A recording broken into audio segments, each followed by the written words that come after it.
Yes. Okay. Get some guitars. Turn around. Here we go. Tell me when. Hey, this is Brad Gillis from Night Ranger, and you're checking out Johnny Beane. Hey everybody, Johnny Beane here, and starting January 20th, 2026, I'll be coming at you live from the NAMM show in Anaheim, California. I'll be there as official media. That means I'll have the inside scoop, the behind-the-scenes access to bring you the coverage you simply won't see anywhere else. We're talking about the absolute newest in guitars, amplifiers, keyboards, effects, all cutting-edge musical gear. I'll be walking the floor, showing you the hottest booths, unboxing some surprises, and of course doing interviews with builders, artists, and friends from all over the world. Make sure to subscribe on YouTube, follow me on Facebook. I'm on TikTok, Instagram, Twitch. You can follow all my different social media links. And that's not all. We don't have to wait until the NAMM show. We'll be talking about all that stuff tonight on the show. So, you want to talk guitars? You want to talk music? We work on guitars. We have a great time. So join us. Join us in the live chat. Share your thoughts. Ask your questions. Hang out with... We have a great community here on Johnny Beane TV. So join us in the chat, and we will see you on the next show. Right here on Johnny Beane TV.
Yo, hey, what's up, you guys? Johnny Beane here. This is Saturday, Straturday. YouTube, X, Twitch, Facebook, Spotify, Instagram, all the stuff, all the places. Lemonade. Ron is here. What's going on, man? Sorry, I'm a little late. I had to help my mother real quick. So. No, that's cool, dude. That's cool. I made a new thing here. Uh-huh. For a studio. Oh, cool. Okay. Now, you might... A pencil sharpener? No. What this is you put a guitar jack in here and a wire out with a plug. You can plug this into like your Podgo 6. Mm-hmm. You can screw this underneath the table, and then you don't have that cable running around. It's like an extension cable. And you can just screw this in the table and just plug this in. You don't have to mess with the cable in the back. Oh, that's cool. So, yeah, I've made a couple of them just to try them. But they will work. So it'll be like an extension. And you could put it anywhere. Mm-hmm. And you won't have to have like a big long cable for here to here. Mm-hmm. You can just put this where you want it and just take your one guitar plug and plug into it. You're good to go. Oh, cool. So, what am I thinking of? I'm thinking of like a direct box or something. Yeah, kind of. Sort of. Yeah. You want one? Kind of. Sure. Okay. Sure, man. You guys, welcome. This is Straturday Night. We talk rock music news. Well, music news in general, We go to the Workbench. We do guitar stuff. After you left last night, I did another 3 hours. I saw that today. It's like, 6 hours, 6.5 hours? It was like 6 hours. Yeah, I was playing guitar. I played guitars for like 3 hours. It was cool, because I'm always working on music, and it's like, I'd be sitting here anyway trying to write these songs. Yeah. So I just stayed live, and instead of having to, every time I got an idea, I hit the record button, it was already recording, right? Mm-hmm. So, and actually, that reminds me. Yeah, Peggy was here. Peggy was watching. That reminds me. There's something I need to do. Except my intern isn't here. She left. Who's on? Peggy. Who's on X? I don't mean literally who's on X right now, but Ian, are you here? Ian, can you tag me on X and remind me about the footage I showed last night from Sylvan Music? Can you just tweet me Sylvan Music? That's all you got to do, if you could, Ian. Ian the intern, you guys. Intern Ian. Yeah. No, I was having dinner just literally 20 minutes ago, and I got this idea. I'm always coming up with ideas and stuff, and I thought, I got to do that, and then I had to come over here, got ready. What? You're not here? Dude, Ian, I actually saw you on X. I opened up, you guys know X, formerly Twitter. I opened up my phone literally 10 minutes ago. Well, before we started. Yeah, we've been on for about almost 7 minutes.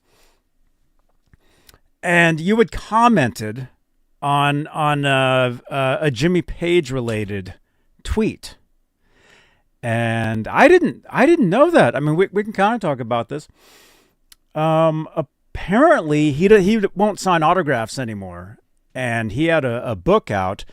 And when you go to the what would normally be a signing, it's actually a stamping, where he actually stamps the book. He stamps his name on it. He doesn't sign it. Now, I was reading the comments, and some people were saying it was possibly because of arthritis. Other people were saying it's possible because they had already sold like a more expensive version that was already signed that people paid a lot of money for. But it was cool because the thing is, here's the cool thing about it. He didn't have to look down and sign his name and just close the book and say, whatever. Like, he was actually talking to the guy. He took out the stamp, stamped the book, but then he was actually talking to the guy that went up to get the book stamped. So it was pretty interesting, So I would still say that now that you stamped it, just initial it. JP. He didn't. I don't know. I had talked to another assistant. I have several assistants, and they were saying that he actually won't sign anymore because of autograph hounds. Because of people that get stuff signed and they sell them on eBay and stuff. They were saying that's one of the reasons why he won't sign. Although this footage that I saw was at a book event. And like I said, somebody in the comments had said they had already sold like a more expensive version that was signed. I don't know if that's the case. Might be. Yeah, but I mean, what should they care if it gets sold? I mean, don't they have their money and their fame? Wait until you get there, Ron. Someday. Been over 40 years. I never got there yet, so we're good. I think everybody has their reasons. It's all different. Now, I know Robbie Krieger from The Doors will not sign anymore unless you pay him $50. Mm-hmm. And that's, maybe in 1969 that was worth it, but not now. I mean, he is a legendary musician. And never used a pick. If they choose to do that, I mean, when it comes to like movies and there's conventions where you go and you meet, some people and you have to pay for their autographs, whatever the price is. So just depends. But you know, I get it. You know, because there's people that make a living off, you know, autographs and you know, faking autographs and all that stuff. So, but hey, you guys, let's make this a real show, and let's say hello to the top tier of channel members here on YouTube. Channel membership. It's a great way to help support the channel and support these shows because it's not free doing this. Top tier are the executive producers. They are currently Music Therapy Laz, Majestic PB and J Cat, Flipper Carlin, CC, Bay Area Rich, Sherman Callahan. I think it's Nova 9 Music. I'm going to have to look into that. R. Habs, Mini Guitar Society, and Janice the Intern. Thank you, Ian, for the like and the repost of our next. Thank you so much, you guys. So, hey, channel membership, you get your name in green in the chat, so you stick out. And let me see. Mini Guitar Society, I see you. Ian, I see you guys. I'm scrolling through. Thank you, guys. Scott Hawk, I see you. Bay Area Rich, I see you, man. Ron, I see you. I hope so. I literally see you. You're right there. Remember the day you walked into my studio from yours? Mm-hmm. We need to do that again. Show everybody that we're just right behind the blankets here. No, we're not. No, thank you. Curtain, I should say. Sorry. Curtains. It's curtains. Ian, you're supposed to remind me of something. Now I even forgot what it was. Jimmy Page. No, it wasn't. It was Oh, the Sylvan guitar. Music. Sylvan Music. The footage that I filmed yesterday at that guitar shop in Santa Cruz, I was gonna repurpose it, and so that's what I need to be reminded of. So, behind the blankets, the run. Oh my gosh! Wow. I didn't say So, hey. under. Let's see. What are we doing? Music news. If you guys weren't here yesterday, thank you, Ian. There we go. I got it, man. I got it. Thank you so much. Sullivan Music. Well, it's Sylvan Music, but that's close enough. That's fine. That's fine. I just need to be reminded. That's the thing. Backstage says, I've got many autographs when I was a photographer. Yeah. I mean, that's the way to do it is, you know, when you're meeting the people in person and they actually sign the stuff, because you can buy autographs, and let's just say, you know, some of the I guess celebrities or musicians, you know, that I dig, I have autographs. I have stuff from either in person or from friends that got them from them. So, and people have sent me stuff, you know. There's a few that I can tell, like if I'm, you know, I've got my Van Halen group on Facebook. By the way, we're almost at 70,000 members. I mean, it's pretty crazy. That's cool. Yeah, pretty cool, you guys. Exclamation point, what is it? EVHG for EVH group, I think, on Facebook. We got a lot of new people. Join us over there. So anyway, so people post from time to time, like, hey, what do you think of this autograph? Is this real? You know, and I can tell instantly if a Van Halen autograph is legit or not. You know, and sometimes you feel bad. Sometimes it's like, oh, this is my prized possession. It's a guitar or something, and the autograph is clearly not real on it. And, you know, I won't even, it depends, but, I don't know. Russell. Mad Hatter, what? You didn't buy the autograph from Vinnie Paul, but you asked him to sign them. Oh, cool, dude. Russell, speaking of Dio, he works at a hardware store now. This is from KNAC, K-N-A-C. Uh-huh. Okay. I just found Ronnie James Dio working at a hardware store. Check this out. Is it a video? No, it's a photo. That's not him. I know, but No, he would be 80 some now. That is no, please. But it's it's a Oh man. Dane.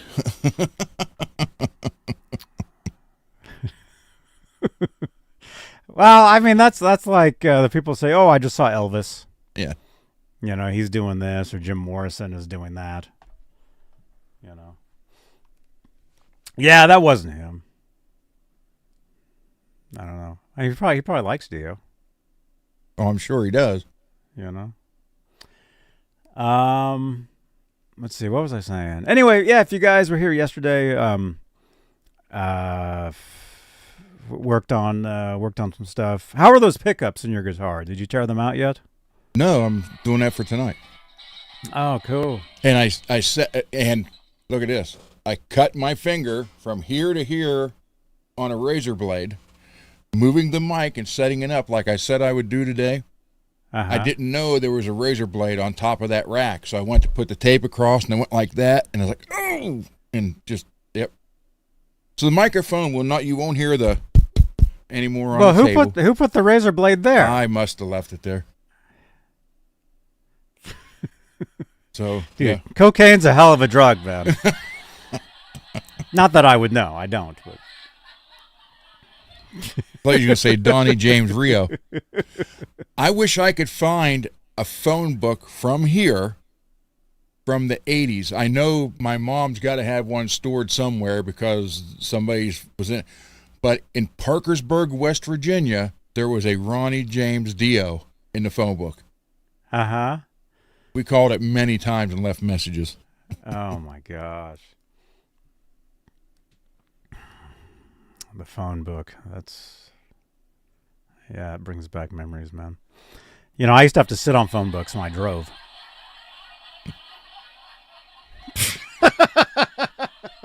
You guys know I'm actually standing on... No, actually I'm not. Anyway, had a great show yesterday, and if you guys missed it, we did 6 hours. We did the regular 3 hours, and then I played guitar. I played guitars for the next 3. So check that out if you guys would. Anyway, yeah. So you still dig the pickup, the Lollar pickup that you put in the Jackson or Charvel yesterday? Charvel, yeah. So I'm going to, attach it right, put the neck one in, and then, I'll do that tonight. Oh, cool. Cool. Dude, I'm really digging the guitar that I worked on. I'm really into these Squier guitars, you guys. These things are cool. This is the 50th anniversary Squier. So I put the you need that Rolling Rock one. Put the tuners on. Yeah, I know. I've seen that one actually. What Rich was saying. Yeah, we see that one from time to time, man. But for that price though, man, that's so pretty cool. Very good. Yeah, I played a bunch of guitar today actually. Been playing a lot, man.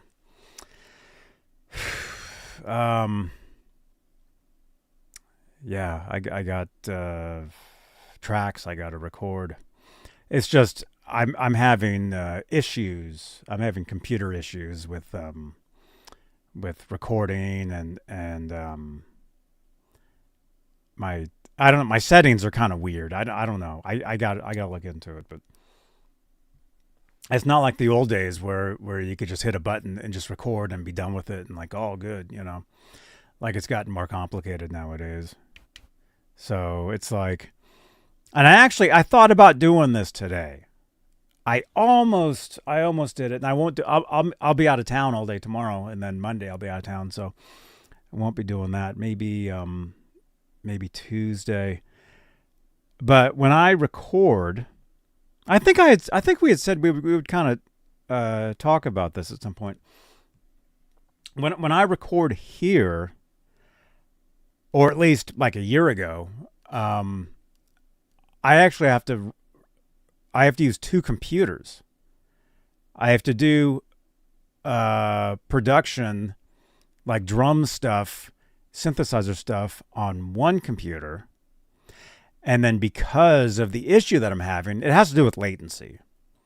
I'm having a problem for some reason with my main computer and latency. Like if I play along with the track, for me, I'll be in time. For you, if you heard it, you would think that I'm behind.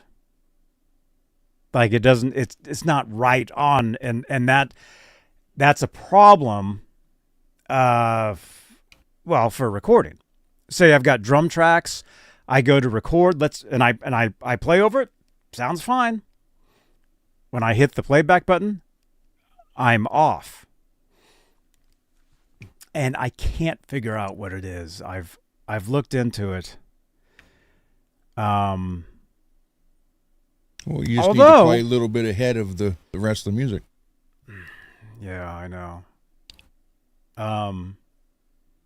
That's actually, when you play live, it's good when you play live to be just a little behind and not in front. Actually, I think I just thought of a way to fix this. I'm gonna have to try this. Yeah, I'm gonna have to try this maybe Tuesday. One of these shows will actually do this in real time, or I will. I'll actually record music for you guys in real time.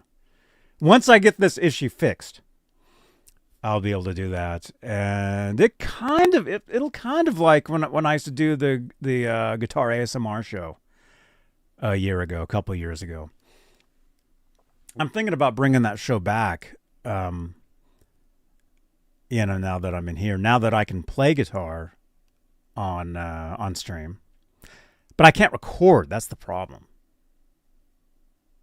And to make it simpler, what I'm trying to say, having to do with the latency of the computer with the audio settings, it's not printing exactly on time. Like when I play, like if I hear, like when Ron and when we're on here, we're in real time. Like we're actually talking to each other in real time. And this, when it comes to music, Mini Guitar Society channel member, have a good night, dude. Good night, man. When it comes to recording music, you have to be, your system has to be hooked up and be on time. And back in the old days when it came to using tape players and all this stuff, it was a lot more complicated. It's gotten a lot easier, but I don't know how to explain it.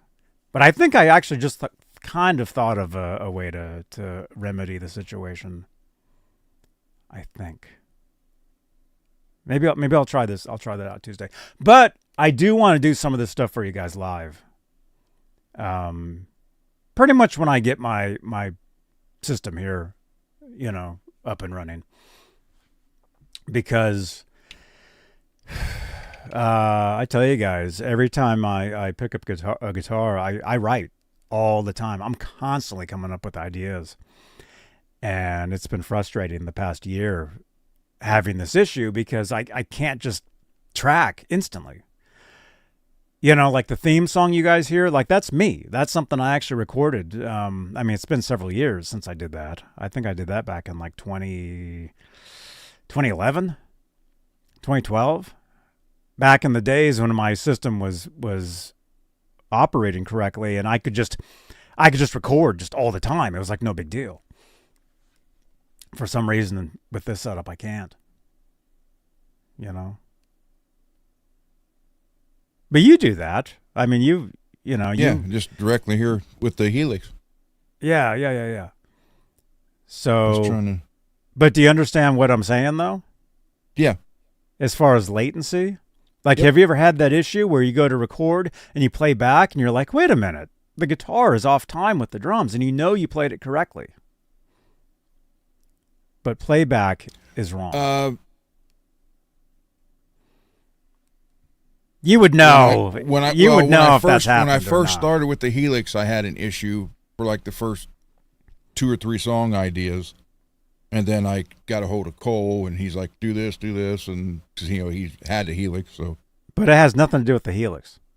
Well, it was It has a setting, to do with it was a setting in there, and I was using Cakewalk. Now I'm using the newer version, Sonar from Cakewalk. Mm-hmm. Russell, you may have a configuration offset somewhere in your time domain. Probably, yeah. Buffer issues. I tried to fix this at one point, and I went through a bunch of the settings, and it still was messed up. It's definitely in the computer, though. And it's this particular computer, and I've had this computer for a few years now. My old computer, everything was fine. This computer I had totally built from scratch for streaming, for recording, for the video gaming that Ian that you watch, which I haven't done in a while. Maybe later tonight I'll do some of that. No, Peggy said you're doing another 6-hour show. No, she didn't. She didn't say that. Or maybe she did. I don't know. We could, or I could, Let's see. Anyway, you guys. Yeah. No, it's a bummer because I'd be recording every day, you guys. And that was one of the original ideas when I first started doing these shows 10 years ago, was to have all original music on them, which I have, except all the music that you hear is from many years ago. It's not recent stuff. Right? It's not recent at all. And I come up with stuff all the time. So I record the stuff into my phone, just to put it down, just as, just to save it. Overlord, what's up, man? Hey, I saw you yesterday, man. You popped in for a minute. Yeah, I think about 5.5 hours into yesterday's show, some people popped in. They're like, oh my gosh, says you've been on for 5 hours. And I was just like playing, and I think I played 1, 2, 3, 4, 5, like 5 or 6 guitars. Well, one thing I like about the Cakewalk and stuff, it's direct plug-in or direct saving to BandLab on your phone. So this is all ones I have working on. So BandLab, is that a Cakewalk app? Yeah. Yep. So there's like 60 on there now.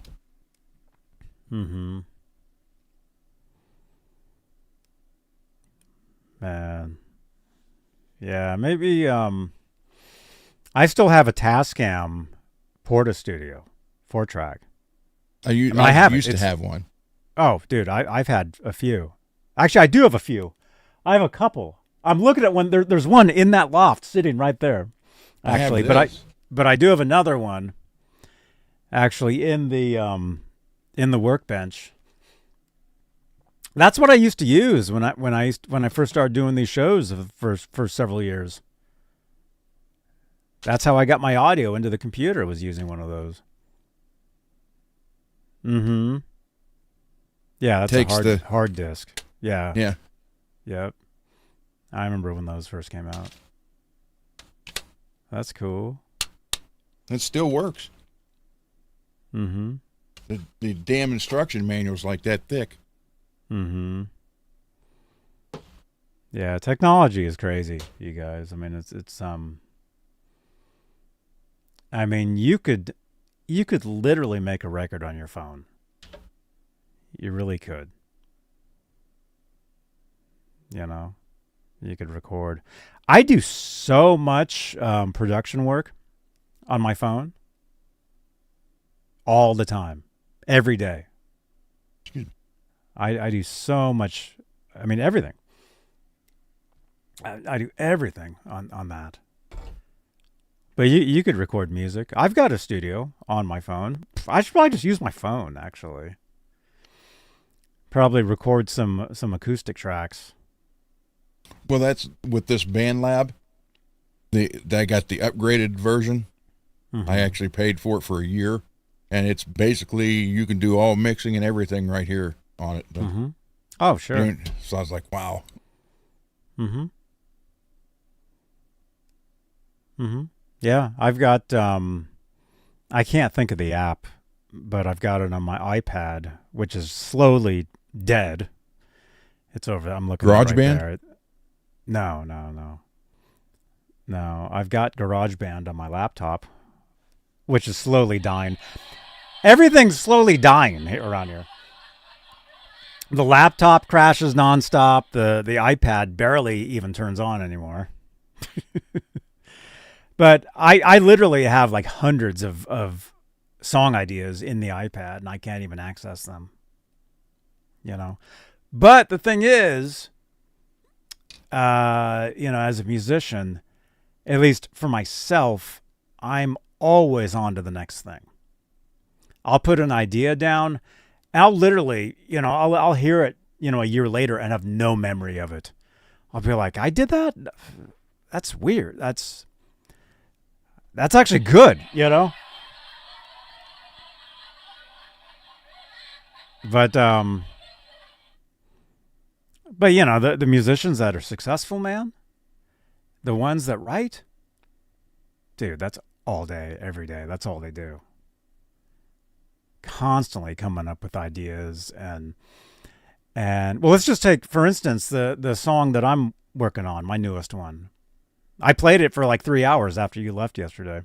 I just kept playing it over and over and over and over. See, for me, a song idea,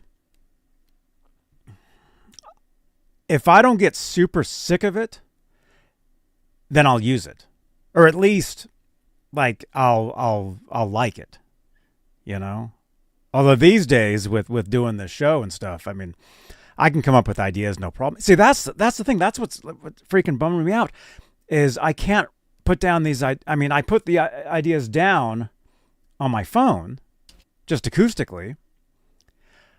But to do like actual production recordings, I don't have the setup to do that. My latency's messed up. I can't figure it out. Dude, if that was happening, you guys would freaking hear a new theme song every other day. And it would be new stuff. Like all the time. Literally. Every time I pick up a guitar, I change the strings on a guitar. Ron, you were here, you saw it. All I did was I changed the strings on one of my main guitars, from 15 years ago, and I came up with something new. I mean, that's about being a musician. That's about being, inspiration and coming up with ideas. And like I said, the ones that are successful, and hey, say what you guys want, about, the ones that, I mean, MPN. They just, hey, MPN, what's up, dude? You have to be just grinding and writing every day, every single day. And yes, you'll get sick of certain things like this. It gets to a point where you have to kind of, I don't want to say puke, but you kind of have to just get stuff out that's like stuck in your head, just to get it out of the way, to get more, to get the new stuff out there. And, I've told you guys, years ago, I did a lot of recording. for this. Actually, it was this hip hop artist, and I mean this is for years too. Like I've got my guitar tracks are in movies that I've never even seen, because I would record on his tracks, and he's also a filmmaker. And he would make these action movies and stuff, and my guitars would be on those songs. Unfortunately, I mean, some of the movies I've never seen any of them, but anyway, what I'm trying to say is, sorry.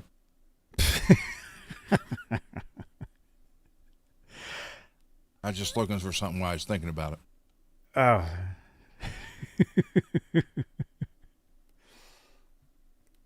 No, so if you're a musician, if you're creative, you just have to get the ideas down. And as far as recording, no, what I was going to say though, with working with this artist, this goes back a lot of years. He used to come over to my house, and see, in recent years, meaning 10, 15 years ago, we would do everything virtually like this. Like he would email me tracks, I would have them in my DAW, and then I would play over them, send them back. Hey, what do you think of this? What do you think of this?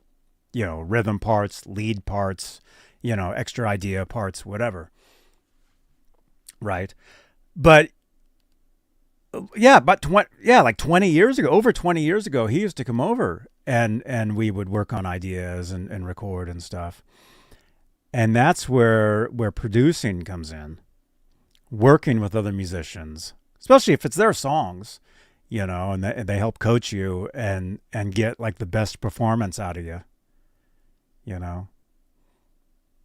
I mean, it's some great skills to have. I mean, if you're a musician, I mean, to be a musician, it's not just about playing. If you can also, if you can write, if you can come up with ideas, if you have engineering, if you can run a DAW, or press, record on a 4-track, whatever, and then when it comes to mixing, all that stuff. See, I do all that. I've done all that for years and years and years and years. Like you're mentioning Cakewalk, dude. I used Cakewalk 25 years ago. It was called Guitar Studio. And then I moved on from there to a few other things. And I have some stuff now that I use, but like I said, unfortunately, I because of my computer issues, I can't, the thing is, I can't overdub. If I wanted to do like just a guitar by itself, say running through the Line 6 Pod Go, thank you, Bay Area Rich, I could run a guitar through there, print it, there it is. I mean, if it's just that. But as far as doing drum tracks, just overdubbing in general, I can't overdub. That's the whole problem.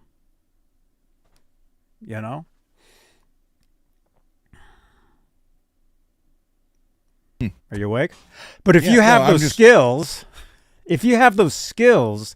to engineer, to mix, but also the thing is, it's great if you can do all that on your own. When you get other musicians involved, ones that have a vision or the same vision that you have, that's where the magic happens. Mm-hmm.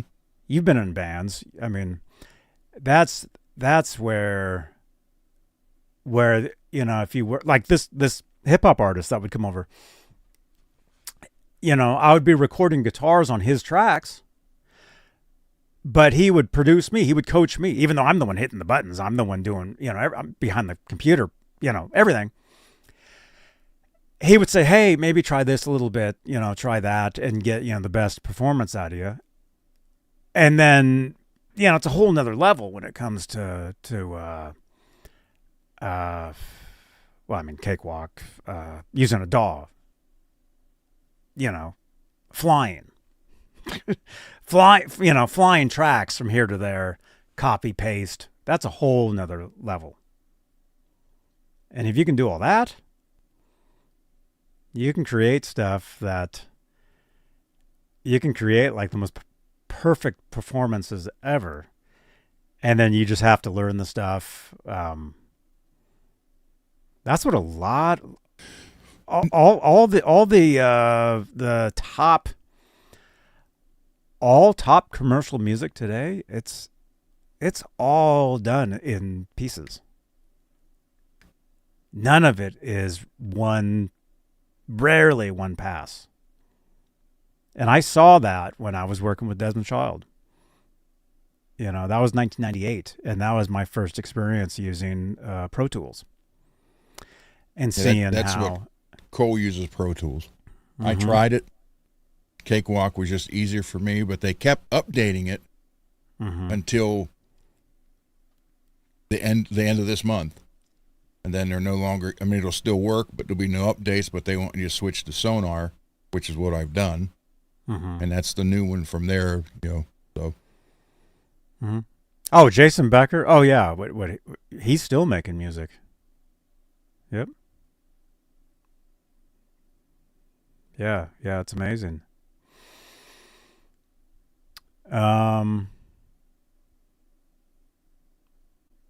See, Jakey Lee in an interview where he was talking about Bob, he's like, you know, when I joined Ozzy, it was Good night, Russell. Good night, Russell. It was you know, chorus or verse, chorus, solo, chorus, verse, chorus. That was the LA thing. And he's like Bark at the Moon. He said, had I not got with Ozzy, Bark at the Moon would have been a song at another band I was in, but it would have been completely different because I played it for Bob. And he said, Bob listened to it and said, that's a good starting point. But right here, why don't you do this, this, and this? He said, and he's actually the one that turned it into what it is now. He gave all credit to Bob for that, too.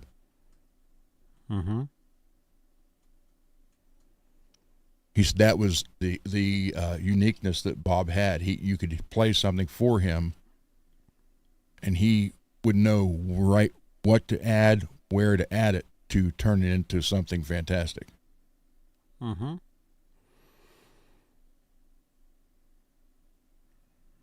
Oh yeah, so, some people have that. They have that gift. That's what makes a great producer. And for those of you who don't know, when I say Bob, I'm talking about Mr. Bob Daisley. Oh, you don't have it queued up. I figured you'd queued it up, and I was saying Bob all the time. You mean this guy right here? So this will be recording. Okay. So if you could say, hey, this is Bob Daisley, and you're watching Johnny Beane TV, anything like that, it's all good. You want that now? Sure. Sure. Okay. Hi, this is Bob Daisley, and you're watching Johnny Beane TV. Awesome. Thank you, Bob. Great guy. He's awesome, man. Yeah, so some people they're able to do that. Desmond Child, man. I mean, they're able to work with artists, get not just, you know, the best performance out of them, but being able to hear and engineer and you know what makes you know, a hit, which, you know, music, I mean, entertainment, it's such I mean, you would think, and that's the whole thing now with AI and these fake AI bands, you know, making all these songs and stuff.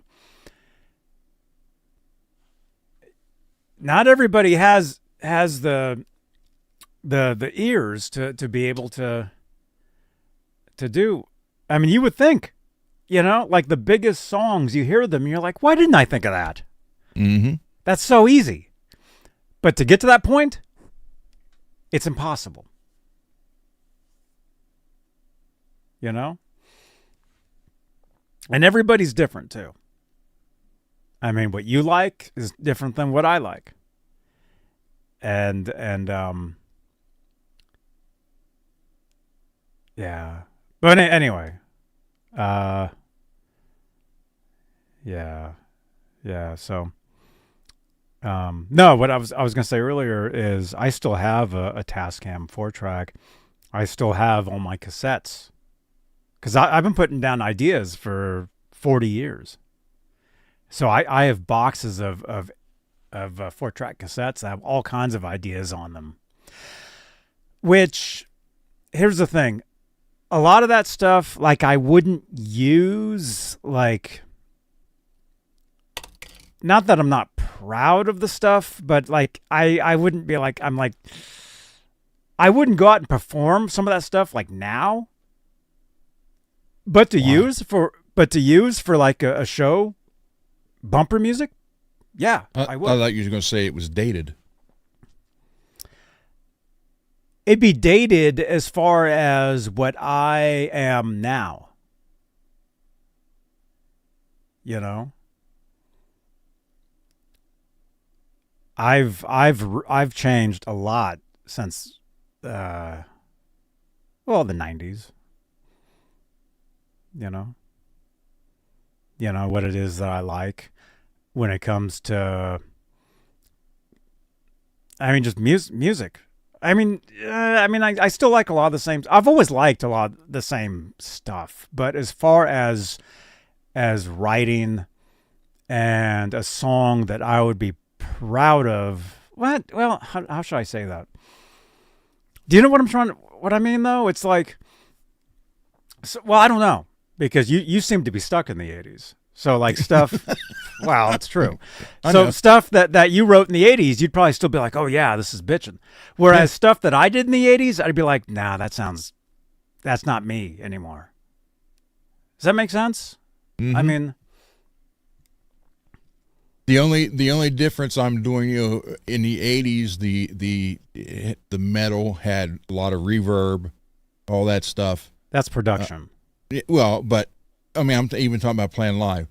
But now I'm not using a lot of it. I'm kind of like when I ended up with the Ingles. There's no the Randall's got a big reverb button on it or reverb switch on it or knob. Mm-hmm. The Ingles have none, so there is none whatsoever. So you got to learn. So, I mean.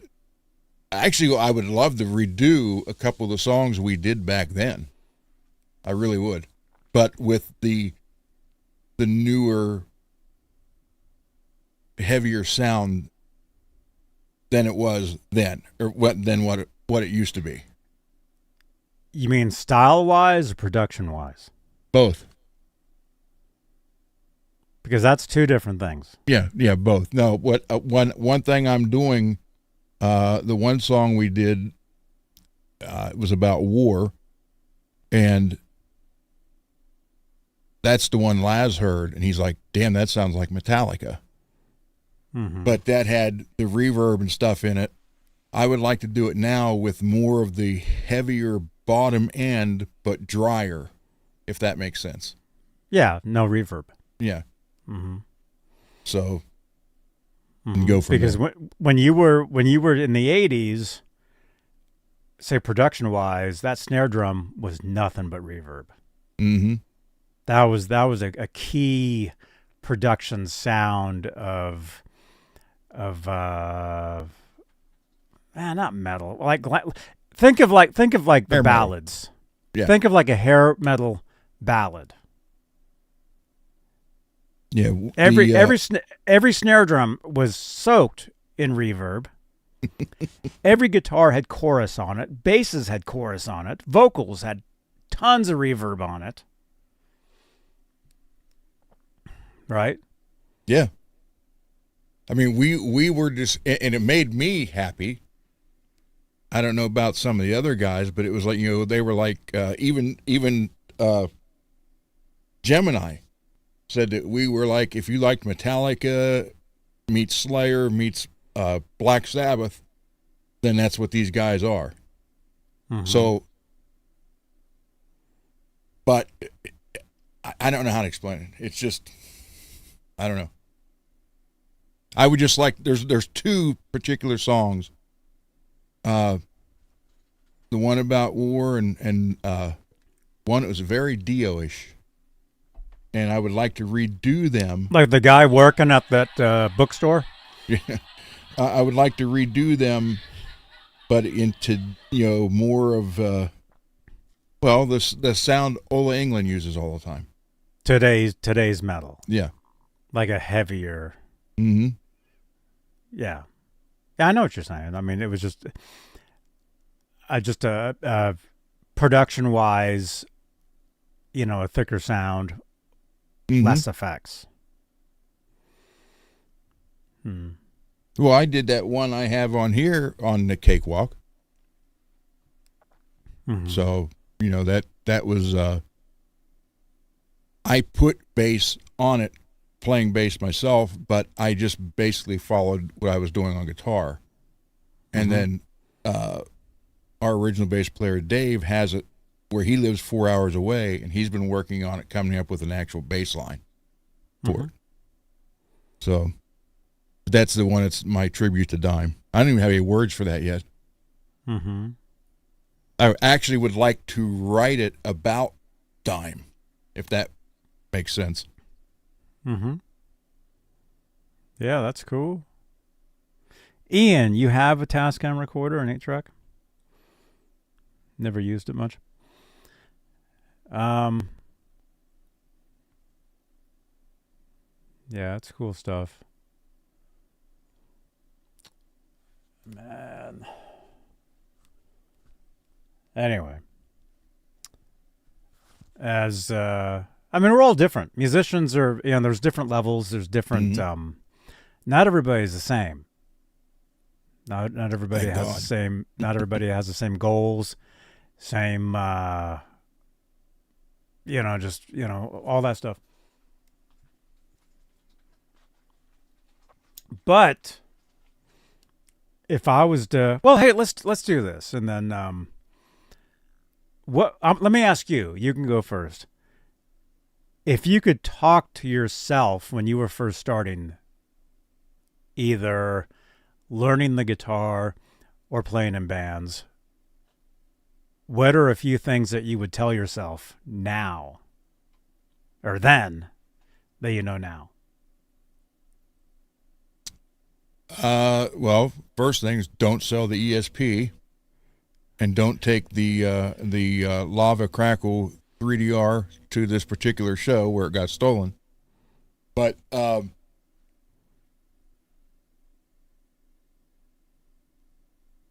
was the one that took the band. We all took it seriously, but I was always the one that was the most serious. And, because I didn't drink. Those guys would drink, and then, they'd come, so we'd try to have a rehearsal that was, half of them were drunk, and it was, so I would probably tell myself to tighten the ropes up a little bit and make sure they stayed a little bit more professional. Because we were this freaking close. Then Nirvana hit and destroyed us. That's why I hate Nirvana, by the way. But you guys were nothing like Nirvana. I know. If you guys were doing, but that's what you guys killed us. Well, not just us. We actually had the record deal. It was a whole genre of music that changed. That changed everything. I know. Imagine if you were doing a style of music that became the next big thing and somebody else did it first. Got out there first. Imagine that. That would have been worse. Yeah. Because what you guys were doing, by the time that came around, it was, although these days with the internet now, everything is in style. Like, you can record your songs, you can put them out, and there's an audience for it. There's an audience for everything. Holly. Well, it's like, Cole basically took what I did and just went from there. because even their newest song, our second bass player who was in the studio with us when we got signed, he heard that from Cole last Friday, not yesterday, Friday before last. And he's like, my God, he said, not only does his hands and forearms look like you when you were playing, but that even sounds like something you would write, Ron.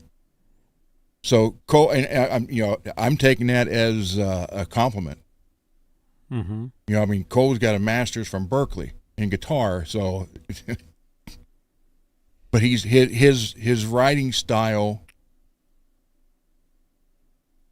you know, he kind of took what I did and then took it up a notch. So, but I would just tell myself, like I said, those two guitars, make sure they take it a lot more seriously.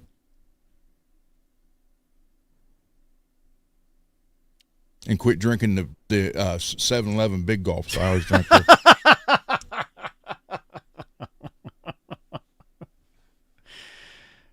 That, and you can ask Cole, or if you ever have him on here again, when they were, I'm talking 6 or 7 years old, they knew how to make my Kool-Aid. Because we had a big thing of Kool-Aid. I always liked the lime green Kool-Aid. Mm-hmm. You know, the measuring cup is a little over 2 cups full. Mm-hmm. So they knew it was this pack and this pack of Kool-Aid and this much sugar. So it was like a glucose injection. Dang. Yeah, it was like lime flavored sugar, watery sugar.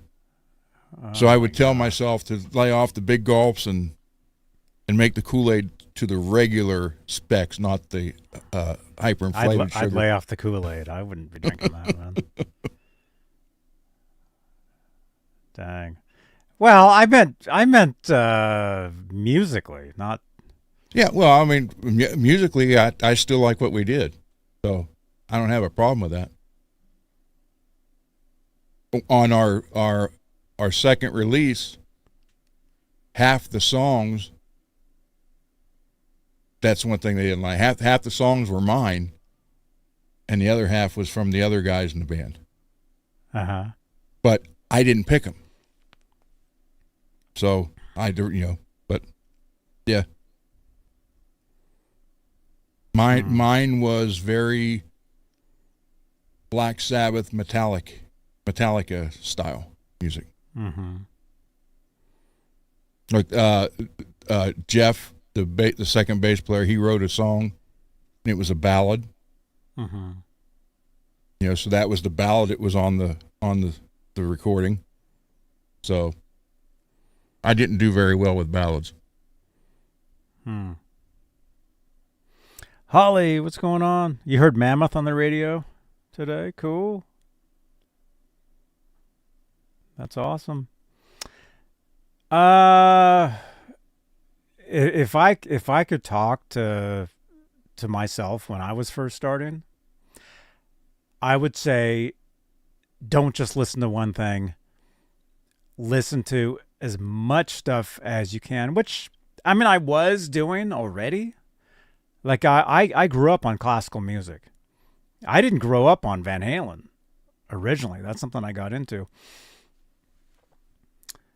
But as far as guitar, I would tell myself, hey, listen to a lot of different stuff. Don't just try to take the influence from one place.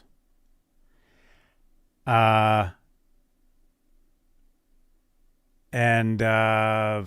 mean, band-wise, it's still, I've been in some pretty good bands.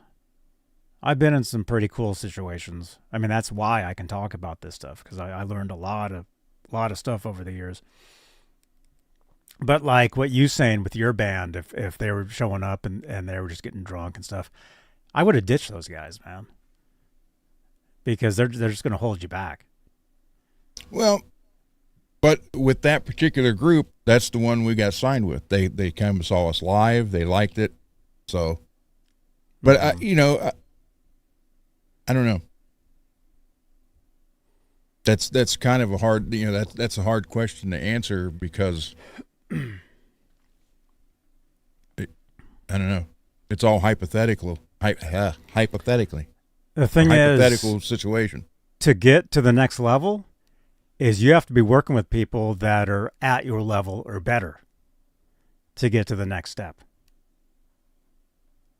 And when it comes to music, there's a lot of great players out there, but when it comes to musicians, when it comes to entertainment, there's so many different factors when it comes to this. And succeeding in I mean, it's not just music, in different things. Although success is different there's different levels of success, really. But I mean, you just have to have a drive and, I'm going to do it no matter what it takes, and there's going to be roadblocks, there's going to be speed bumps. But I mean, that's kind of, what I was saying earlier, when I was working with this artist years ago, he would coach me on the parts and, hey, try this, try that. And maybe it worked, maybe it didn't. But I do remember after some of those recording sessions at the end of the day thinking, wow, something pretty cool just happened and I wouldn't have thought of this on my own. That's a productive day. You guys probably had those where you came up with stuff, and that goes back to what I was saying earlier is I write almost every day. And I would be producing so much music. You guys would be hearing so much new music if my recording setup was working correctly, which it's not, unfortunately. Well, that's like what I did for that song I'm doing for a tribute to Dime. That's recorded more today's style than it was from the 80s. Mm-hmm. So, that's one thing. As I said, I would like to re-record some of the stuff to this style. But I listen to everything. I got a whole shelf full of classical CD. I took classical music in college. Mm-hmm. So I love classical music. Obviously Sinatra, Dean Martin, Tony Bennett. Big fan of the Eagles. Big fan of the Beatles, Alan Parsons Project, all that. So I listened to a bunch of stuff. Firefall, a lot of people don't know Fire. They came out the same time Eagles did, but Eagles made it bigger, I should say. Even a band called Starbuck. I think they only had a couple albums, but they had the one hit, and it was Moonlight Feels Right. And the solo in the thing was actually a xylophone instead of a guitar solo. Mm-hmm. Matter of fact, if you grew a big mustache kind of coming down, you'd look like the lead singer. Uh-huh. Cool. So I did listen to everything, but it's just, when it came to what I wanted to write, that's the trick too. Is like what I had said earlier is I would tell myself, hey, listen to a lot of different stuff, but I don't know how to explain it. This kind of goes back to what I was saying earlier is you have to get out a lot of ideas to make room for the good ones. Mm-hmm. And sometimes those good ones don't happen unless there's somebody else there and they're pushing you to get those ideas out. I agree. There's that too. For every 10 songs, you might get one good one. I'd say it's more. Well, for every 10 songs, you're right. Well, I mean, these days too. I mean, what's a song? You know? What do you actually? That's a good question for you guys in the chat. We got 53 watching. What's a good? What do you guys consider? What do you consider a song? Does it have to have singing? Does it have to have a guitar solo? Does it have to even have a guitar in it? no. You know? What do you guys consider that?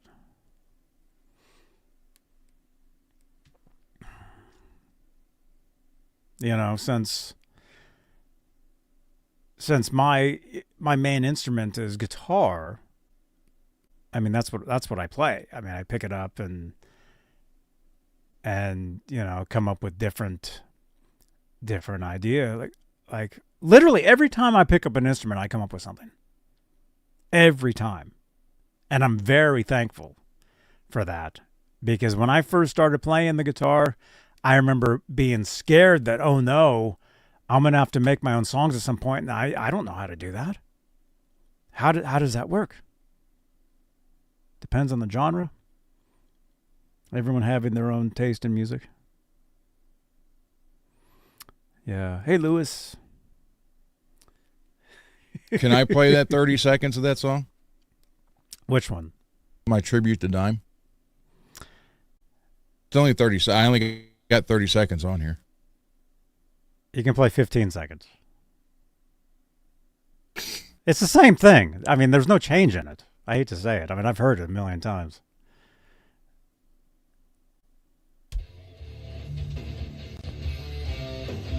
Janice.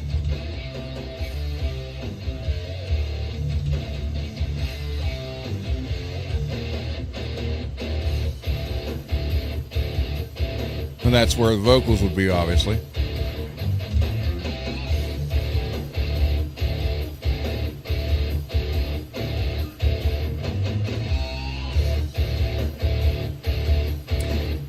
Do you want my honest opinion? Wait a minute.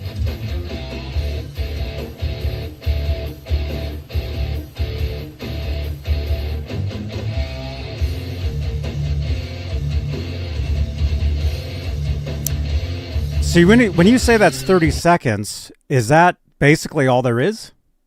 Or is there like... No, there's more to it. But that would be the verse. Is there other parts to it that we haven't heard? Or is it just 5 more minutes of that same thing? No, there's another different part to it. There's a breakdown that changes, which is where the solo would go. So, but it's a tribute. It's my take on Dime style, is what it is. Mm-hmm. And I would like to have the lyrics about him because after Randy, Dime was my next one. So I would kind of like to, do that. Because some of the songs that they did,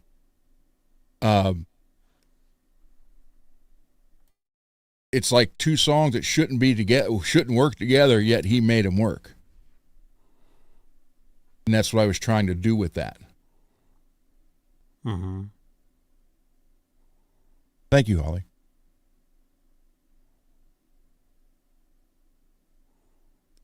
But that was all done on, well, I mean, it doesn't sound that like on here, but that was all done on Cakewalk and everything. So. Mm-hmm. And again, the bass line, I just followed what I was doing on the guitar, basically. Dave's actually writing a whole with the little fills and everything for it, too. Mm-hmm. So. See, that's why you have to work with other musicians to get the best idea out there, or best ideas. I mean, I'll tell you guys. I mean, all the stuff that you've heard from me, it's all me. Like, I didn't work with anybody to do that. Like the theme, you guys heard whatever today's thing is. What is it? What am I using these days? It's a minute. Like this right here. Listen, yeah. Listen to this. Listen to this. This Blasphemy.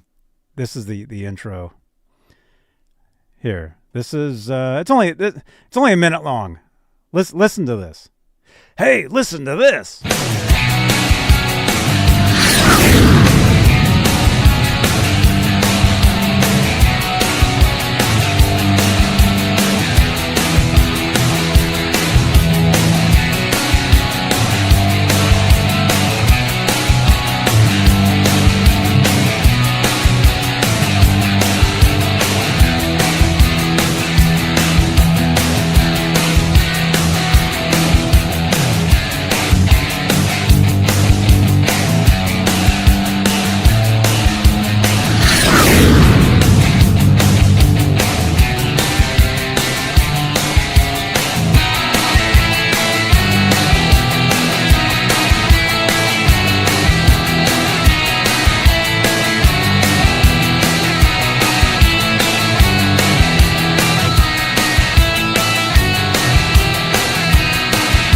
See, and right there you can hear where the other guitar stopped, and then and then you hear drums right there. See, so you can tell by hearing that.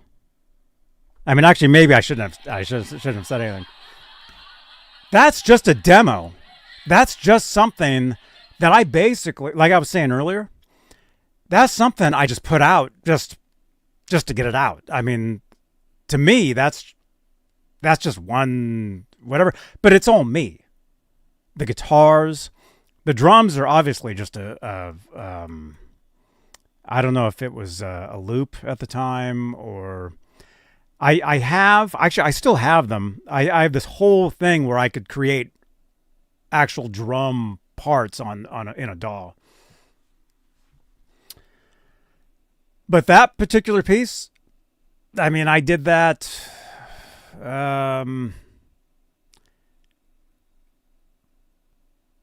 probably 2010, probably 2011, which was a long time ago. Mm-hmm. I don't even want to know how long ago that was. 14 years ago, 13, 14 years ago. 15 years ago in 2 weeks. 15 years ago. Well, it's from somewhere around then, I think. I'm thinking. It may be less. It may be 10 years ago. I mean, I'd have to find the actual file of it but my point is that track to me, I mean, that's just, there was a time, it was before, actually this is cool. It was right before I started doing these shows. I've got a whole list of songs, of music that you guys haven't heard. And it was all done before I started doing this stuff. See, when I started doing this kind of took like the front seat to what I was doing musically. You know, doing this. I mean, where it is today, doing these shows is it's been my focus for a lot of years. Musically, I've been playing with another band or a couple bands over the years, and we'll do a gig here and there. Like if I get a call, hey, can you rehearse on this day? Here's some songs. Yes. Right, Ian? Yes. And I'll do the gig. I've been doing that for many years now. Or doing recording, like I said, for that artist, that hip-hop artist that I was just talking about. Actually, the last time I did a track for them, I remember I was on the road. I was in Texas. And I had to record using my laptop. And I sent them the files. I was in I remember recording. And I was doing these shows then. I mean, this was, I want to say 2018, maybe? It was before the pandemic. It was like 2018 somewhere, 2019. The last time I think I worked on music. No, that's not true. I actually did music for him since then. Anyway, that piece of music that you heard, what I'm currently using for the theme song for this show, I did that a long time ago. It's something, basically I wrote and recorded it. I'm not kidding. I wrote and recorded that probably in 20 minutes. Like it was just done. Nothing. And when I hear that, like the very last part of that actually comes from a part that I wrote for another song for another band that I was doing 20 years ago. Like I hear it and I'm like, oh yeah, I recognize that. But I don't know. I don't know what I'm saying. My point is I can crank out billions of those if I wanted to. And it's frustrating because I can't record them because my setup here, there's something I got to fix. Once that happens, you guys will be hearing so much music. Right? But then going back to, that particular track where you heard from me, that was, well, let's say it was 15. I don't think it was that long ago, but let's just say it was. I'd use that for this, but I would never be happy enough with something to actually, well, that's not true. I mean, I've put stuff up on Apple Music. You can hear some stuff on iTunes, it's there. Well, let's just talk about that stuff. That stuff, I still dig it. I like it. I use it for this. You've heard it for some of this stuff. Like there's that one track. Let me see. Would that be on that one? Here's another one. Check this out. Peggy, wake up. Okay, here's another track real quick.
There you go.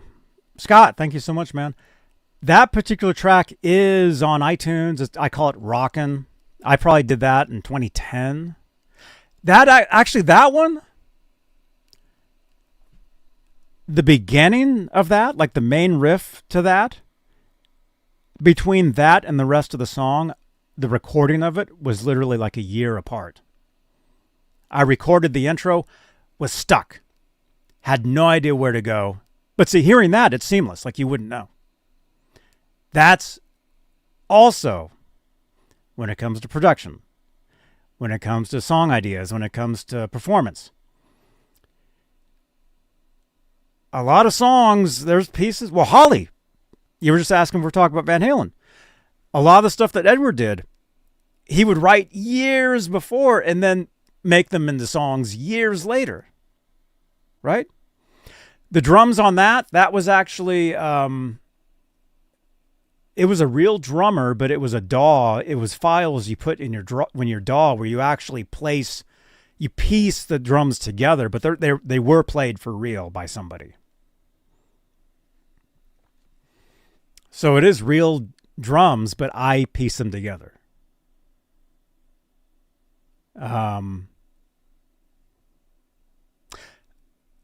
But where can you hear Ron's stuff? I'm working on that, Ogre Lord.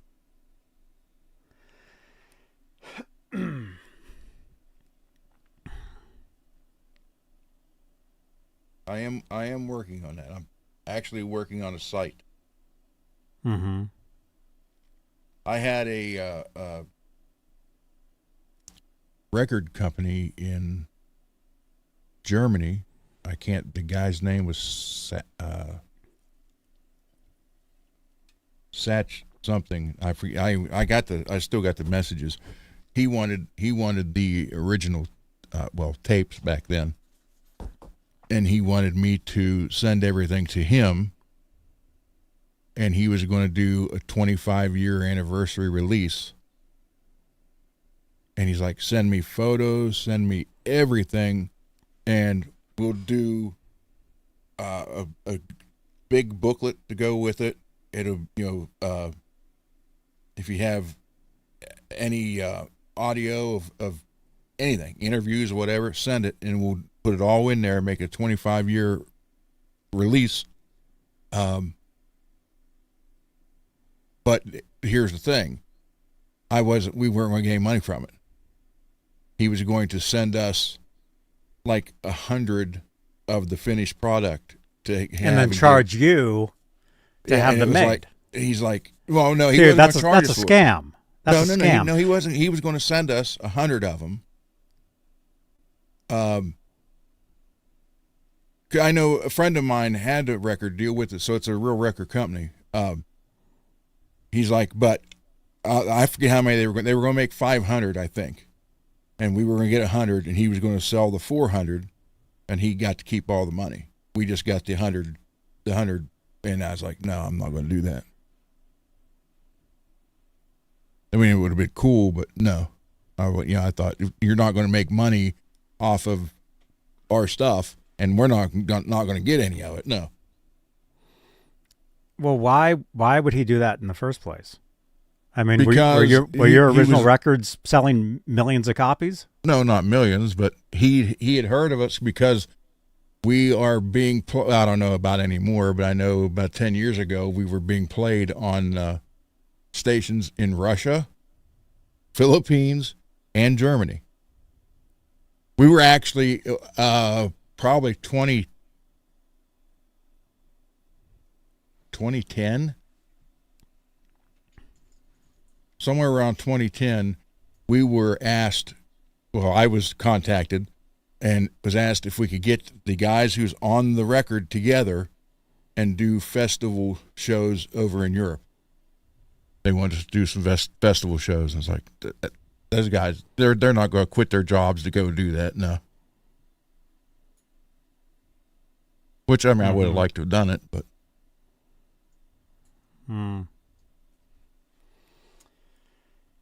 Yeah, well, that's the next part in this lecture tonight. Music is a business. Mm-hmm. And like it or not, it's a very tough business. It's a very tough business to get into. It's a very tough business to, once you're into it, is to stay in it. And I mean, because you hear all the horror stories of the musicians that overdosed on this or did this, whatever.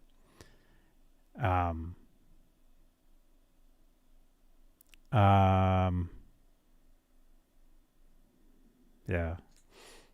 Although one thing I just thought of, you talked about something I'd tell myself. I might have told myself to go ahead and do join the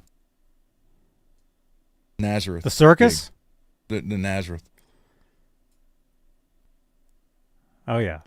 Because I would have said, well, in a year and a half, anyhow, a band called Nirvana's coming that's going to destroy everything you worked for. So just go join Nazareth now. Well, I mean, even so, Nazareth is a name. Mm-hmm. And you make connections. Let's say if you had joined them and you'd played with them, I mean, I'm only assuming they've probably had many different musicians in their band over the years. It's not the same, the original people. So yeah, at that time, I think there was only 2 that was original. Okay. I mean, let's just say with my situation, I've been in some pretty cool bands. I've done some cool stuff. I did work with Desmond Child, If any of you guys can get a hold of him, mention my name. He'll know who I am. Was there any major success out of what we did? No. You know? But it's, I guess what I'm saying is, like with you and Nazareth or whatever, you never know where the next step is going to take you. And if you, and that's the thing about you saying, oh yeah, you know, my band, they'd show up and they'd be drunk and we would just be, you know, I wouldn't have stuck with that, man. That's, I've been in situations where I've had to fire a drummer or a bass player or a singer, even, because it wasn't happening. This our producer on the pictures, like when I showed you, I record on that Studer machine, the same one Eddie had.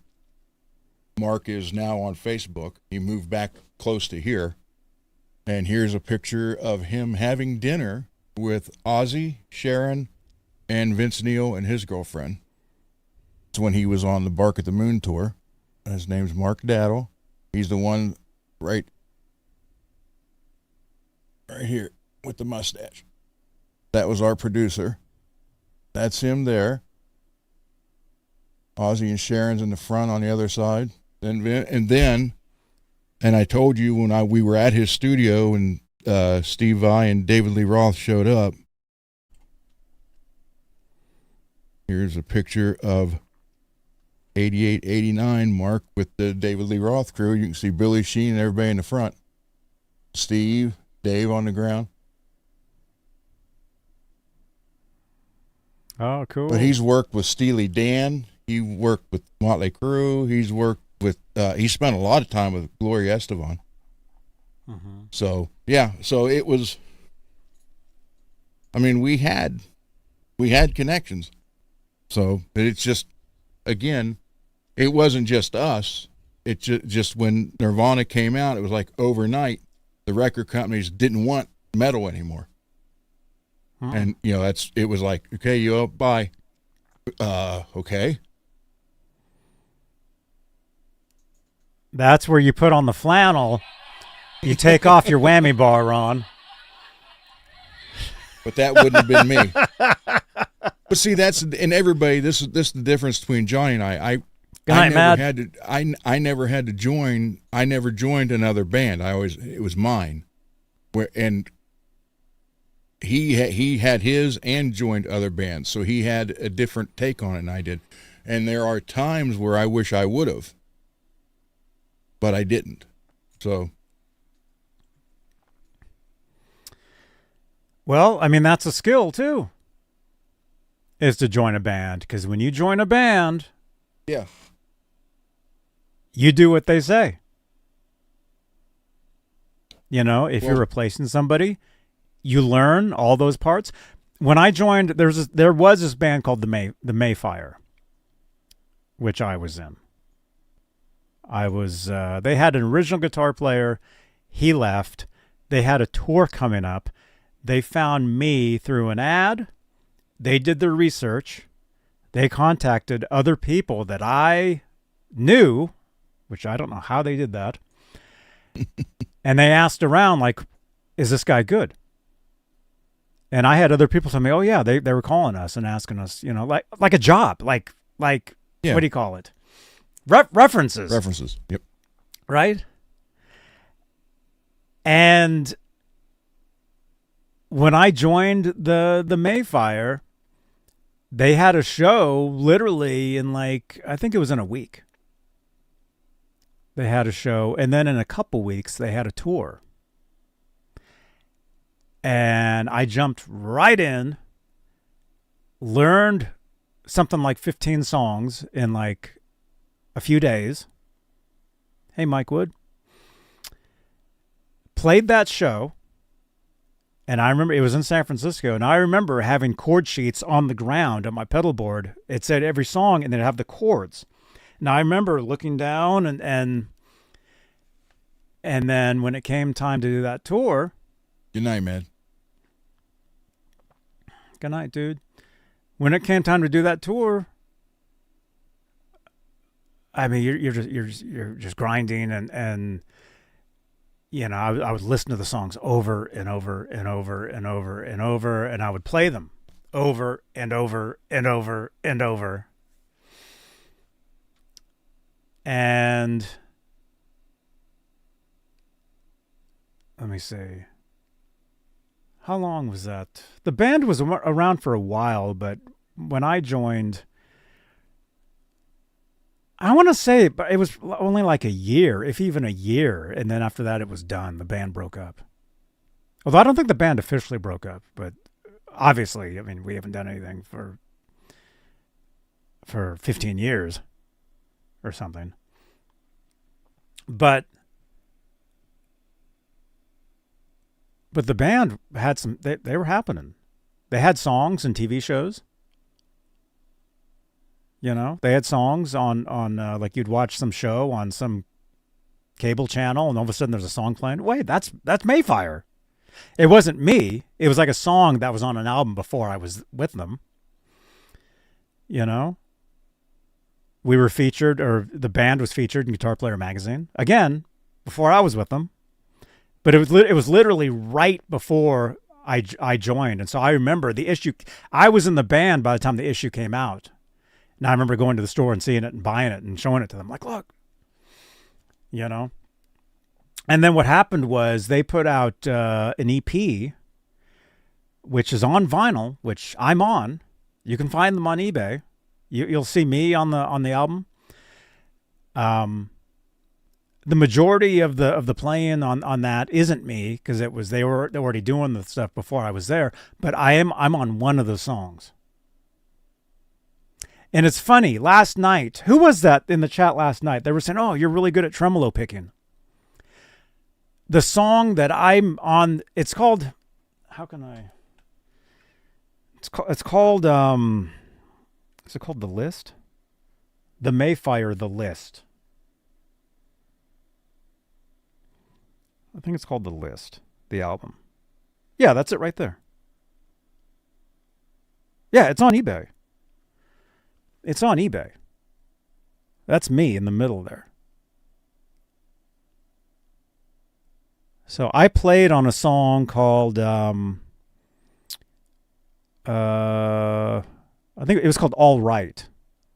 Yeah, that song right there, All Right. I played on that one. But yeah, that's me in the middle with the hat and glasses. That's a vinyl. That's a vinyl copy.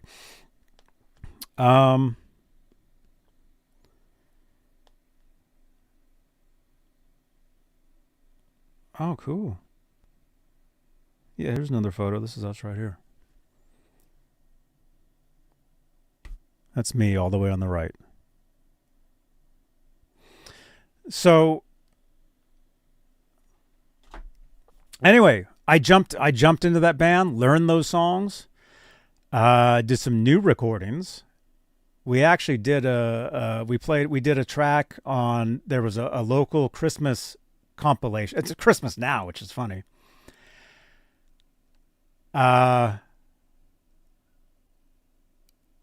We went to a studio and recorded a version, like a Mayfire version of a song called Marshmallow World, which you would know because Dean Martin did that.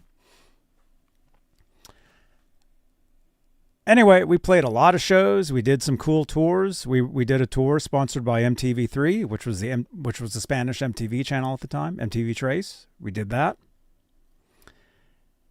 Did some cool stuff.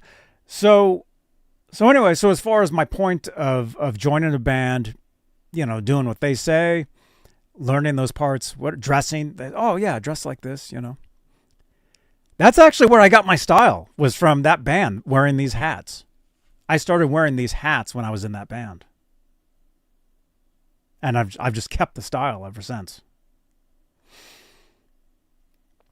See, I would have had to done that with Molly Hatchet. You know, what they wanted. But so what I'm coming down to is what I did my way is not the right or wrong, and what Johnny did is not right. It's just two different things. we've experienced it completely two different sides. So. Mm-hmm. Yeah. But as far as, let's say today, let's say like right now, like what would I want? I wouldn't want to start another band. I've started bands. It's a lot. It's nearly impossible, you know.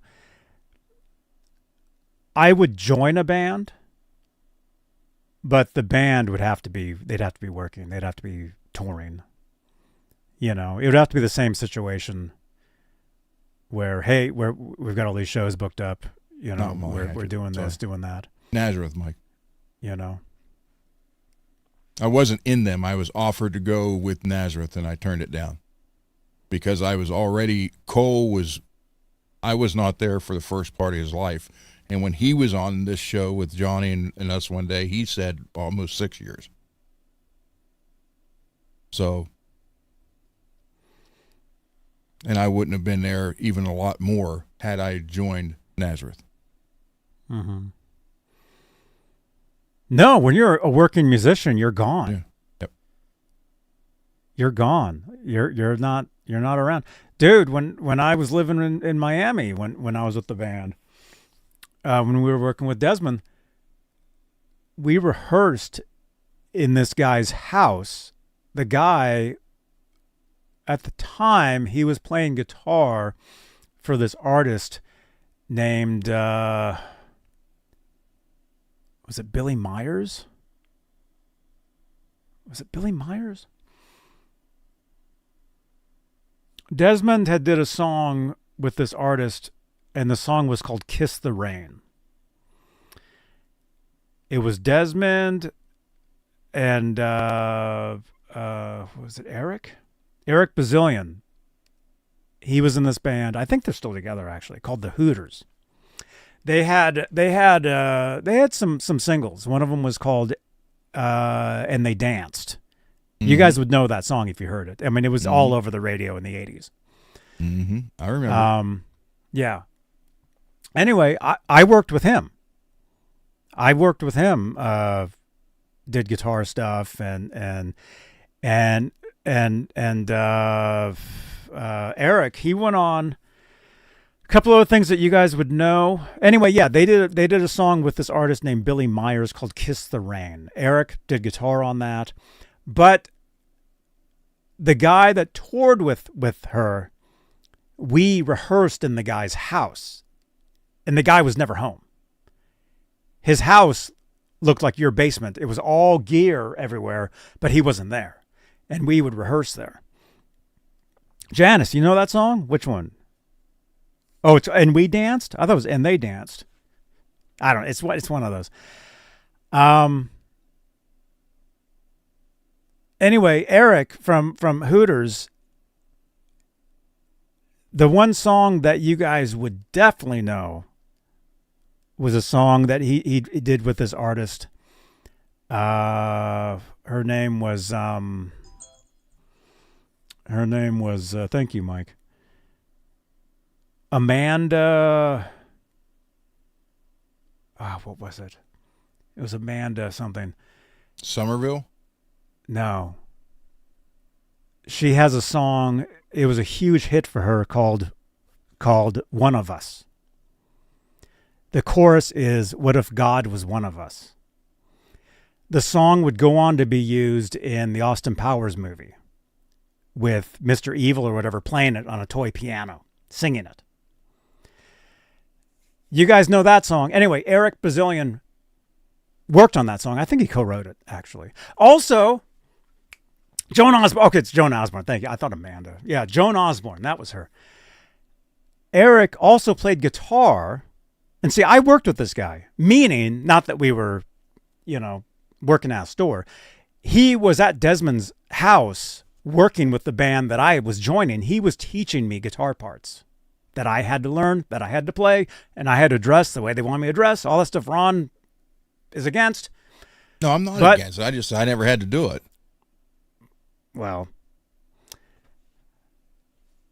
huge song of the 90s. And then in the 80s, Eric did he worked on a couple songs you guys definitely know. One of the songs was called Girls Just Want to Have Fun. Cyndi Lauper. He's the guitar on that. And then he also did a song with Cyndi called Time After Time. He's the male vocal in that song. When you hear the male singing, that's him. Anyway, so I worked with him. I had to learn guitar parts that he was showing me. Really cool dude. I'll probably get him on the show here at some point. And not that he would really remember me, because it was a long time ago. But excellent musician.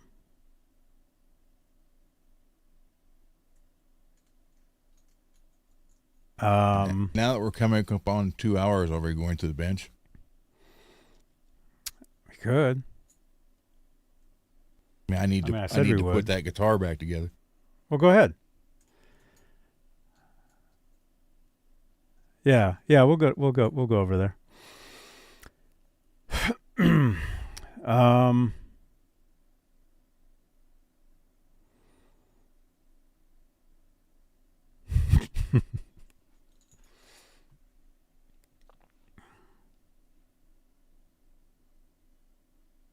Anyway. Yeah, if it was up to me, I'd be in a band. I wouldn't start my own band. I would be in another band. But I would also write and record music. Eric's last name was Bazillion. Eric Bazillion. Good night, Janice. So anyway, I wish I was in a band that was touring, that was, doing all the stuff, but also making music for these shows. I guess that's what my whole point has been the past 2 hours. Is the music that I do, that I write, I use for this. And the thing is, these days with the internet, with all this, you don't have to write a whole freaking record. You can write 30 seconds of something and use it. I mean, more people have heard my intro song to this than anything else I've ever done. You know?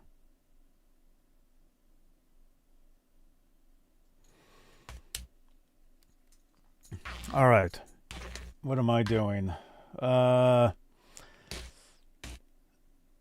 Oh, yeah, I was going to maybe change the tuners on that Les Paul thing.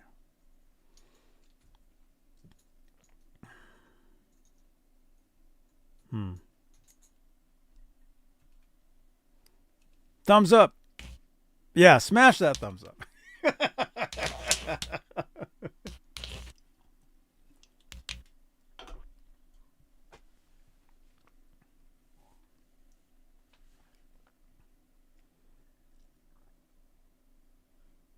Oh, no way, Holly.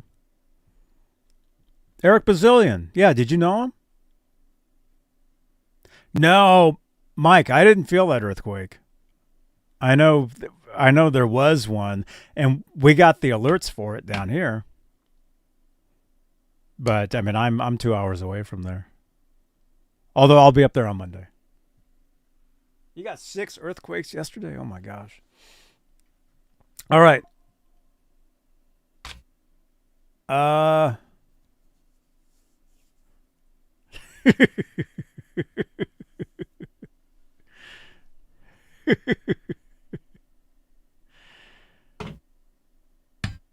Eddie Money.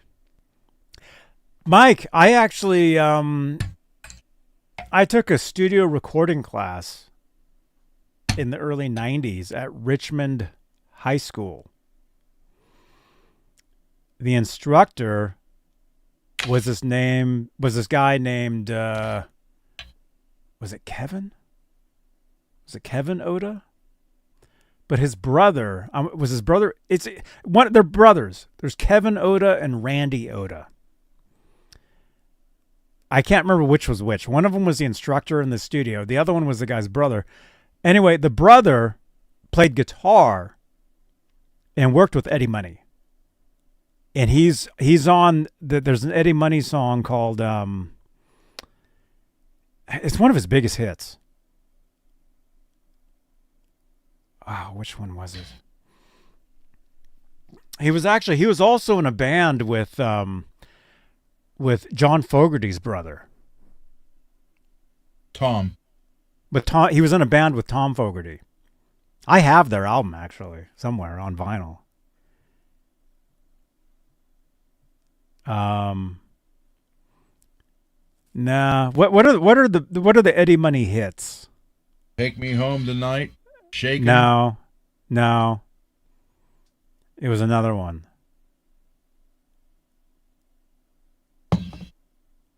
I don't know.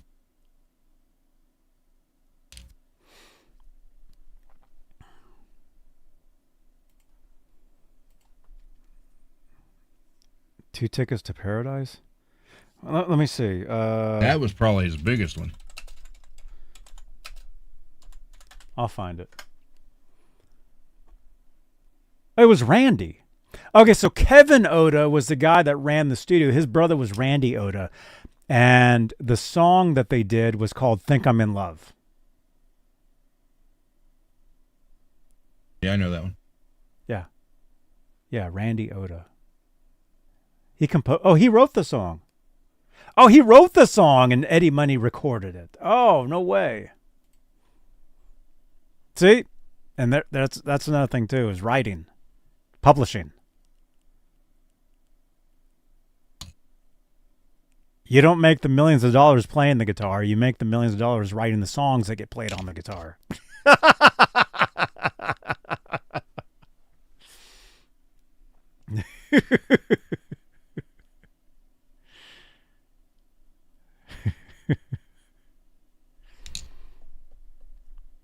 Yeah, that's another thing too, man. Writing songs.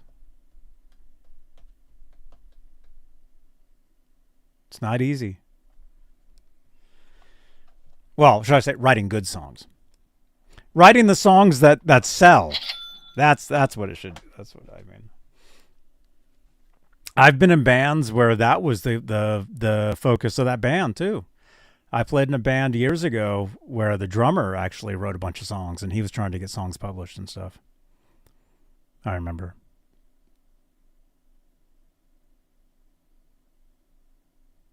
Wow, that was like 25 years ago, man.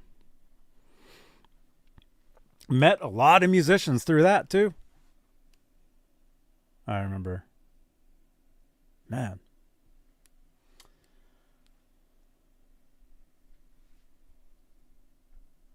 Cool. Okay, where are we at? Oh yeah, we're almost at 2 hours. Now AI can just write songs for you. Yeah. There you go, Holly.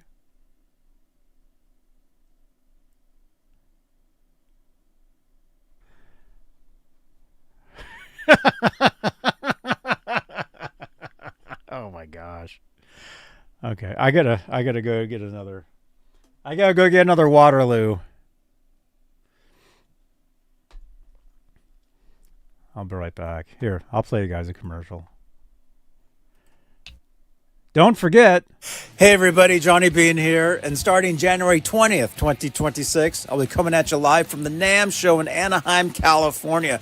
I'll be there as official media. That means I'll have the inside scoop, the behind-the-scenes access to bring you the coverage you simply won't see anywhere else. We're talking about the absolute newest in guitars, amplifiers, keyboards, effects, all cutting-edge musical gear. I'll be walking the floor, showing you the hottest booths, unboxing some surprises, and of course doing interviews with builders, artists, and friends from all over the world. Make sure to subscribe on YouTube, follow me on Facebook. I'm on TikTok, Instagram, Twitch. You can follow all my different social media links. And that's not all. We don't have to wait until the NAMM show. We'll be talking about all that stuff tonight on the show. So, you want to talk guitars? You want to talk music? We work on guitars. We have a great time. So join us. Join us in the live chat. Share your thoughts. Ask your questions.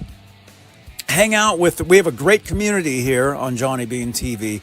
So join us in the chat, and we will see you on the next show. right here on Johnny Beane TV.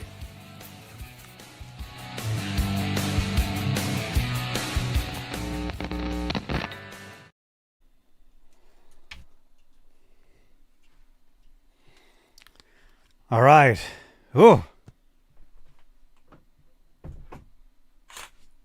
So yeah, don't forget, you guys, NAMM show is coming up. And you want your exclusive coverage. I mean, this is the place. I'm Mirrors Media. I'll be taking you guys all over the place. It'll be awesome. And if you want a preview of what we're doing, check out the one from earlier this year. Nightbot has a link to it.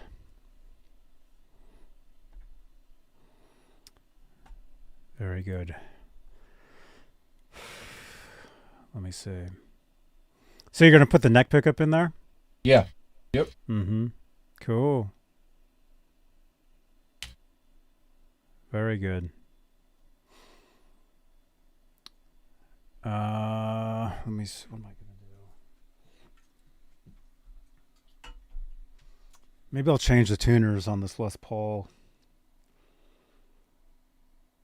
Well, I'd have to use that reamer. Oh, ow. I don't know if I want to do that. Let me see. What else? What else can I do? I don't know. I'm happy. I'm happy with the way that guitar turned out. You put a new nut on that red headstock. The one from yesterday. Yeah, but see, I don't have the tools to uninstall the old one. Just tap it out. No, it's super glued in. I was there. I remember how they did that. I was there.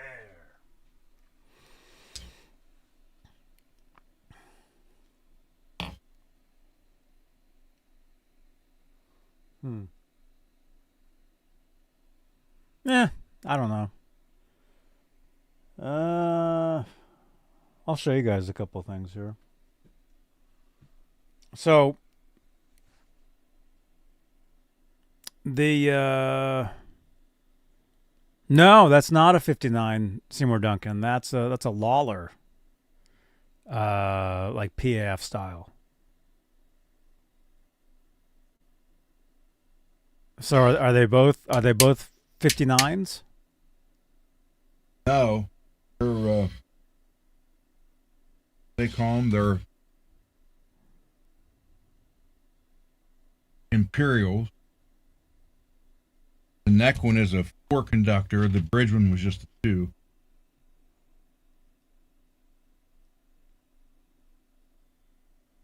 So they have the Imperial, the El Rayo, Deluxe Foil, Regal, EB, and Raw Power. Mm-hmm. Novel 90. So I was almost going to go with Raw Power, and I thought, well, then I just stick with what I got. So I wanted something different, and that's what I have. Something different.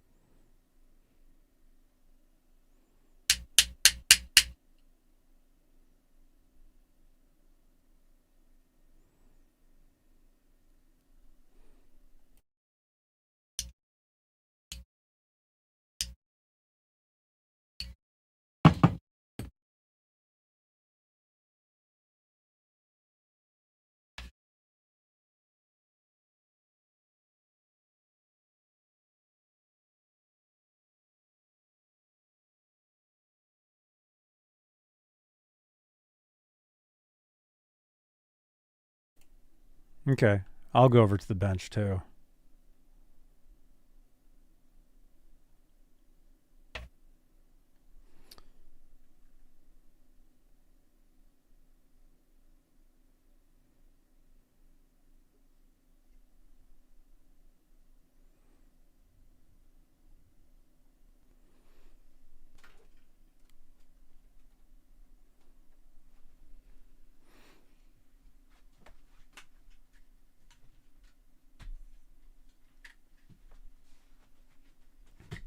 This is how I'm currently doing the, echo. This is how I'm currently doing the second camera.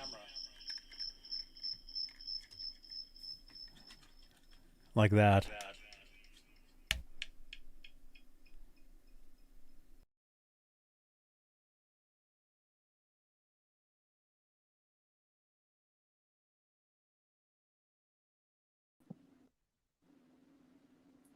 Like this.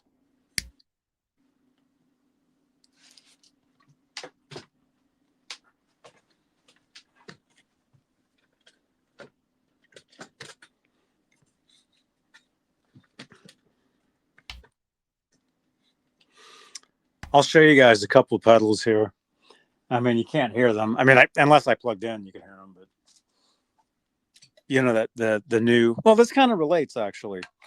The new piece of music that I'm working on for recording it. I was going to use these. I was going to try these out anyway. The ZVEX Fuzz Factory. This is actually my favorite fuzz pedal ever. This is amazing. I toured with this pedal with Mayfire. Played a lot of venues with this pedal. Oh wow. That's my old dog's hair. My old dog Howie. On the back of the pedal.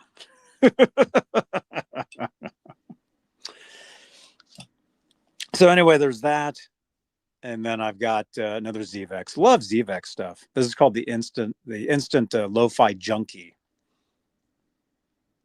And as you can tell from the icon there, it kind of gives you like an old timey album kind of sound. It's kind of chorusy-ish sound. I don't know how to explain it. But anyway, these two pedals I was going to use. I was going to play through these and test them out for pre-production for getting the stuff recorded.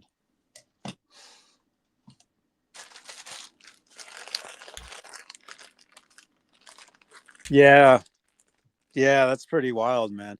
Yeah, when you have a dog, when you have a pet for so many years, and then when they're gone, and you know, in some cases, you still have their hair, their fur, you know. And wow, he's been gone now almost 7 years. Can't believe it.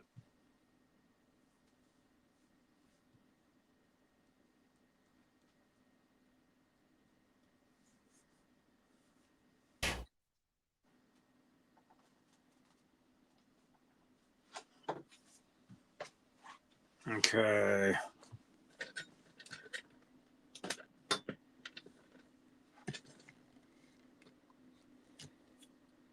Okay, here you guys.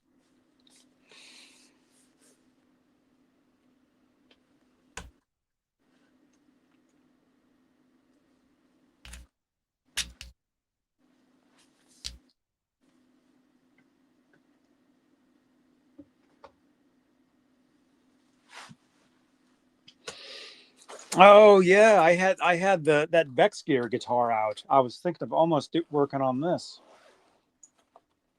This is that headless. Remember that headless guitar that the bridge got messed up? Yeah, I almost considered working on this tonight, but You got another bridge, don't you? yeah, I do, except that screw is still stuck in that hole. I can see it. I need to get that drilled out, I think, before I even put the bridge on. It wouldn't be good.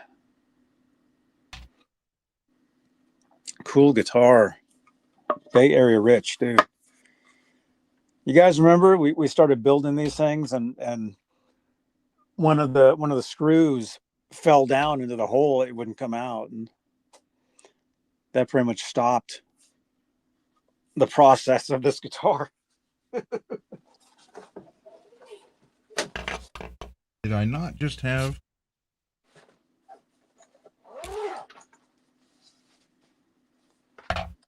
pieces of foam I needed for that? I don't know. Yeah.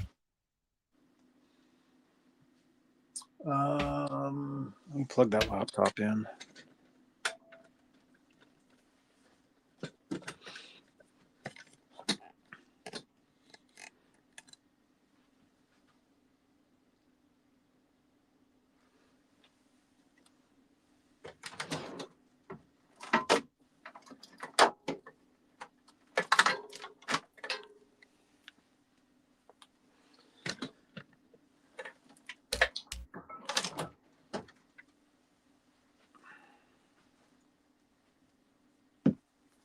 Oh yeah, that's right. Yeah, yeah. That guitar did have five. It was just a 5-string guitar for a while. That's right. Now I remember that. And then Rich found another bridge for it and sent it to me. So I do have another bridge, but that screw is still stuck in there. It's stuck in the wood, and so I wouldn't be able to screw the bridge down with all 4 screws. That's what the issue is.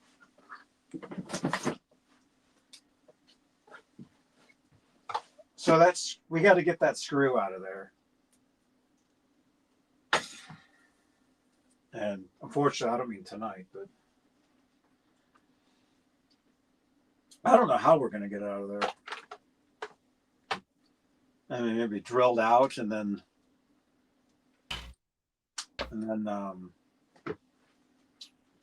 doweled up, I guess. I mean, if I had some of the stuff that you had, man, you know, like if I had a drill press and stuff, you know, it'd be a lot easier to do, but I don't. I don't even have files to work on that nut. I gave you some files that work for that. No, I don't. Those super thin ones? Yeah. I don't remember seeing those. A potato toothpick? I guess I got to go buy a potato tomorrow. I want to know why.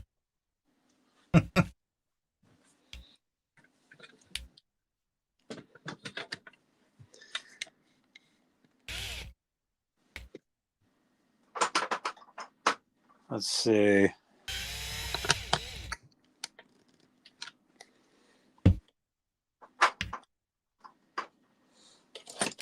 Let me clean my workbench a little bit.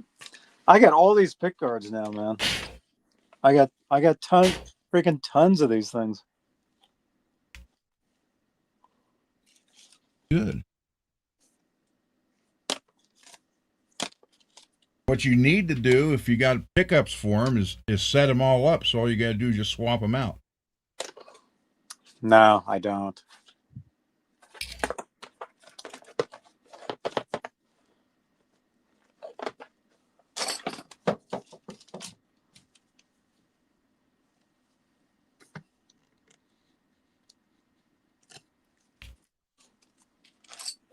That's the mint green I picked up yesterday. Very cool. Very cool stuff.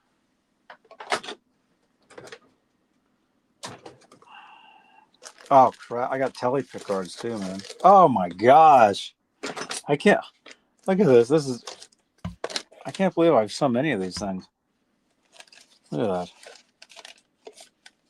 I got so many telly ones.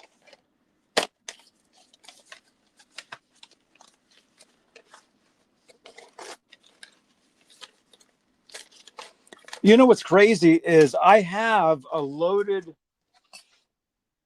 Strat pick guard, totally loaded. It's from Guitar Fetish. I've had it for 20 years. It's missing. I had totally forgotten about it. And then somehow I remembered it. It's gone. I have no idea where it is.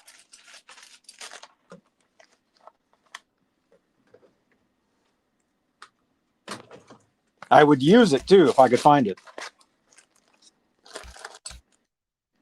Upstairs in the rafters?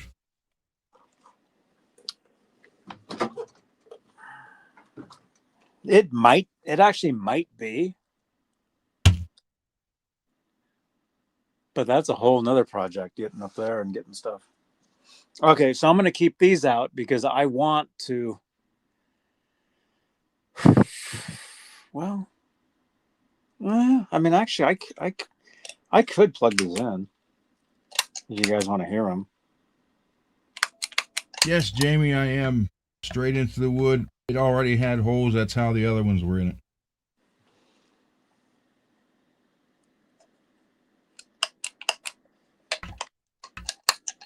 But I got bigger screws for these. So if I want to use a regular pickup ring, I can tap those holes out and use the bigger regular screws. I need to take too small. Jamie, what's going on, man? Jamie, it's good to see you, dude. Yeah, a lot of times we would see Jamie in the chat when I would go to Guitar Center, like on Mondays. That's like 11 in the morning for me. What time would that usually be for you, Jamie?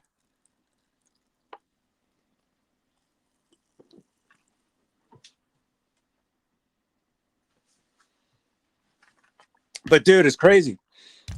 I don't know where that thing is, man. I'm thinking what happened was when I moved in here a year ago, I like put it somewhere and forgot about it.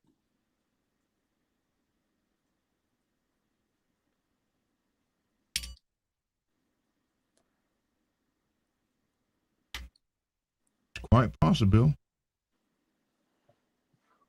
I never counted my pedals. Yeah, you had a bet going. I never counted them. Yep. Everybody picked a number, how many pedals you had. Oh yeah, that's right. Oh, that's when they were all in that drawer. Oh, that was crazy. Yeah, this is a whole different setup now. You know, we got the super nice workbench now instead of just that drawer. What even happened to that? Oh, I think I tore that thing apart. I think it's we threw it. It went to the dump. I think that thing.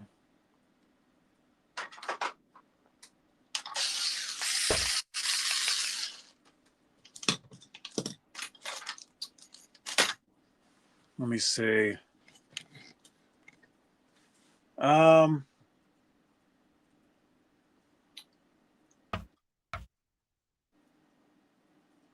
Man, yeah, I wish I could find that pick guard. It's the same one, like there's the black one with the black pickups. I put it on a black Strat. It's the same, it's the exact same setup. It's the same. I got it from Guitar Fetish probably like 20 years ago. And it's funny because it was on one of these bodies that's now a guitar that I now use. This one.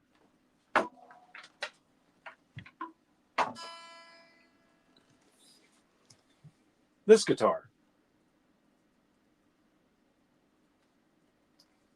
The Guitar Fetish loaded pickguard was on this guitar for a long time, but I never played it because I didn't have a neck for it. And then Rich gifted me this neck. Thank you again, Rich.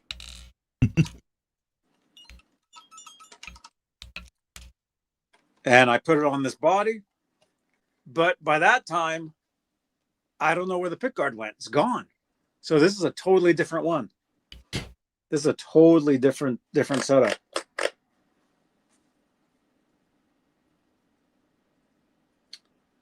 Oh, I know what I was going to do. Maybe I'll just do that.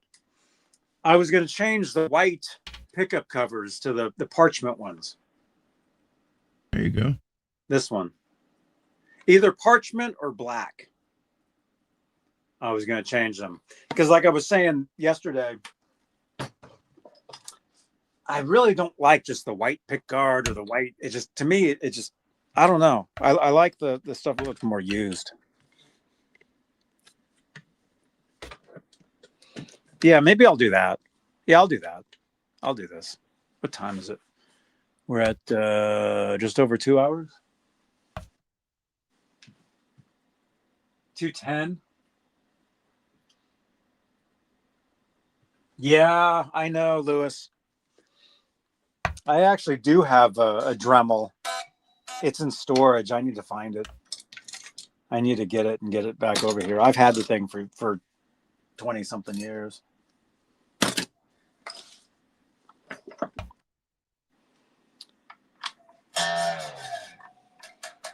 Yeah. Yeah, we'll do this, man. Can you guys see?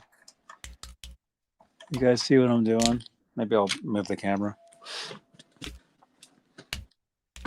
Yeah, next year, you guys, which is only next month. I'll have, the studio more set up with a lot of the ideas that I've had the last year, as far as cameras and microphones and this and that.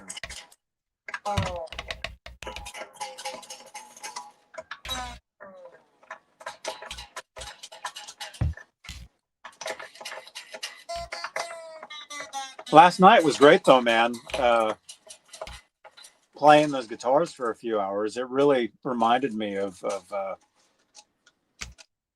playing guitar on these shows, which I really haven't been doing the past year. Not like that anyway. It was a lot of fun. Right, Peggy? Peggy, you were there. So 6 hours in, was Peggy and James the only two there? No, there was people popping in that weren't even here earlier.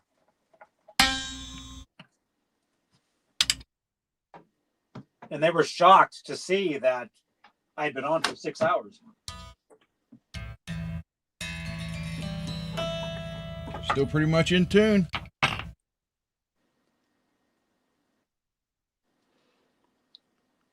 Why is that happening again? I'm getting all those alerts again.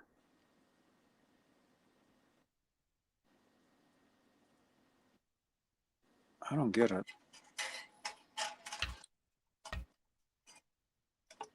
Oh yeah, no. I'm not doing 6 hours on here. No, actually, I'm going out of town tomorrow. First thing. And then, I'm going out of town Monday. I go out of town every Monday. And actually, is Laz in here? You're not here, are you, Laz? He had said maybe getting together on Monday. Whether that be in San Jose or at his place. Laz, are you here?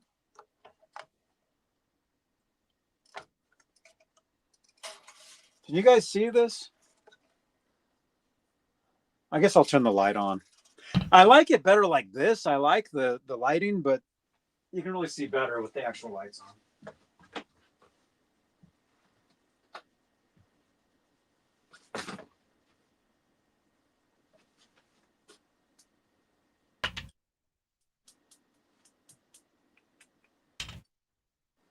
Scavenger hunt for my pick guard. We'll do that soon. I really want to find that pick guard because oh, nice. Oh, this will be easy. This will be easier. Cool. What do you guys think? The two, let's actually see if the other ones fit. Sometimes they don't. Well, let's just say they do.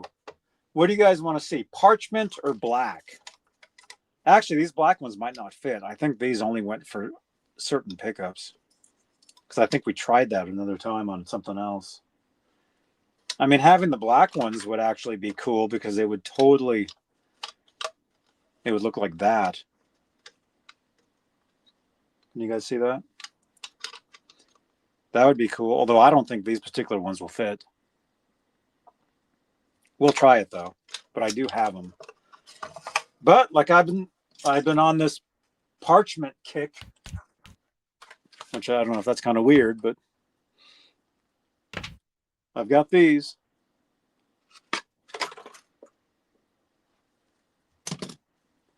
See which ones fit. Yeah.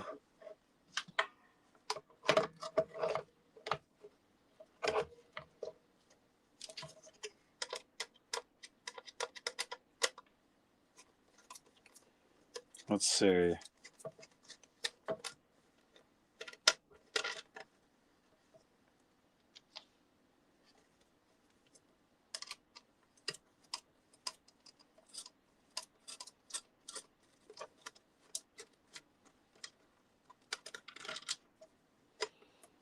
We may have tried the black ones already and they didn't fit. And I didn't have the parchment ones yet on this guitar. Let's see.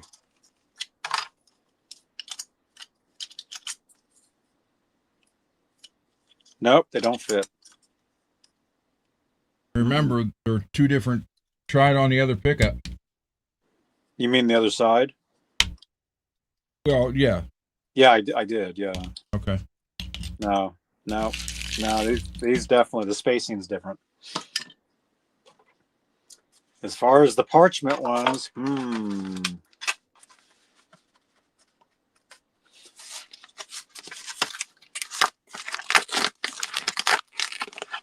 I gotta get more of these.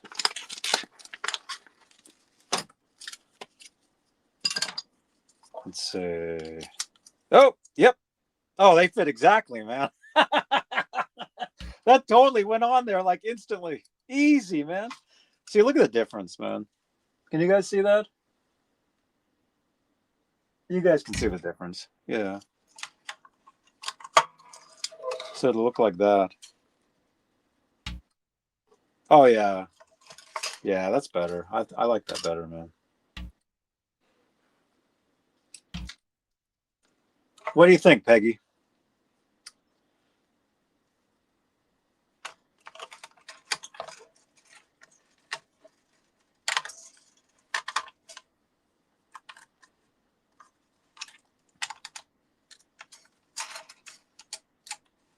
Oh, wrong hole. Damn it.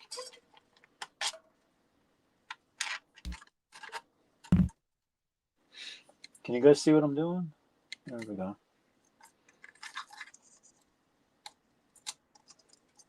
Ian, you sent me that tweet, right?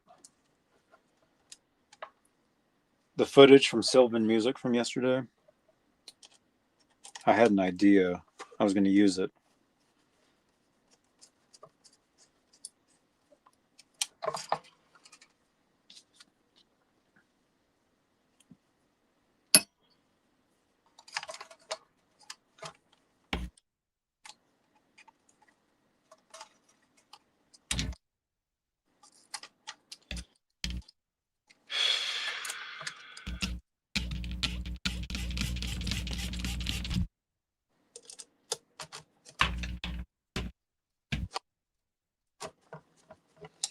So anyway, I know we yapped for like 2 hours, but I really got to get my setup going as far as recording. Oh my gosh. It's been killing me not being able to record tracks. Although, like I said, I think I thought of some workarounds where I just got to try them, but I don't have time to try them until next week.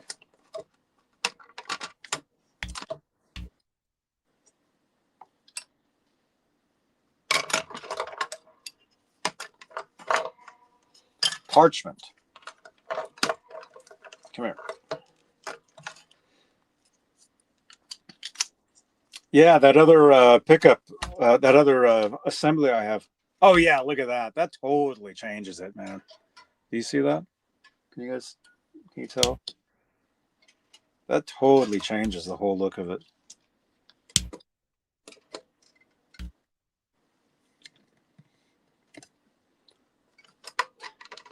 the Guitar Fetish loaded pick guard that I lost. It's a tortoise Strat pick guard, 3 single coils, 5-way. I mean, it's exact. Well, this is a humbucker single. It's 3 singles, 5-way switch, 1 volume, 2 tones. So it's tortoise, and then everything else is parchment. Parchment. And I got the thing like 20 years ago. I got 2 of them, I remember. One of them I used for years in that white body Strat that had the Vegatrem on it with the red headstock. The second assembly, the black pick guard with white pickups, white knobs, white everything. That I used for a long time. And then now it's currently in another body. Oh crap! This was that whole deal we had. Why is that not hitting? Or what is it? It's hitting something. Oh, it's those wires. Yeah.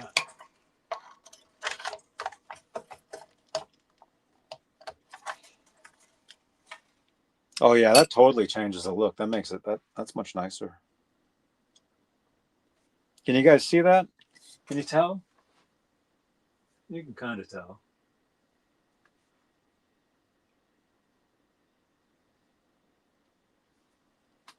I'll when I get this back together, when I go to the other computer, I'll show you on that screen.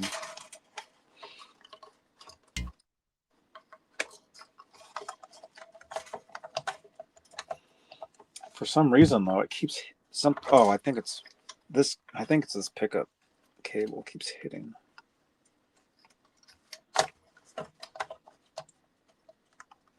Nope. Here, I gotta move you guys over here so I can get in there. We gotta figure this out.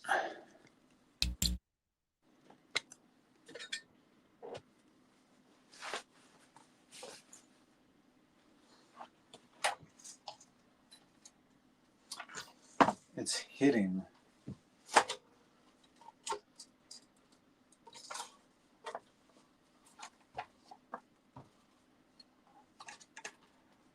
There it keeps hitting this corner of the body.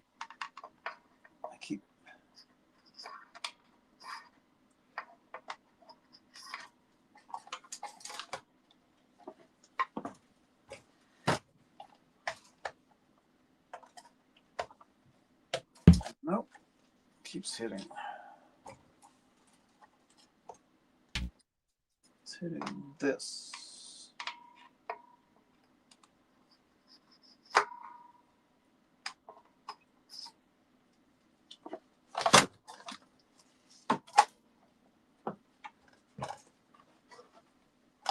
There we go. Got it. Hopefully everything still works. I don't think we even had all the screws on. Oh my gosh. Sorry. Dude, Janice is screaming right now. She left. Well, she still heard. Everybody heard that. Even Janice isn't even here and she heard it.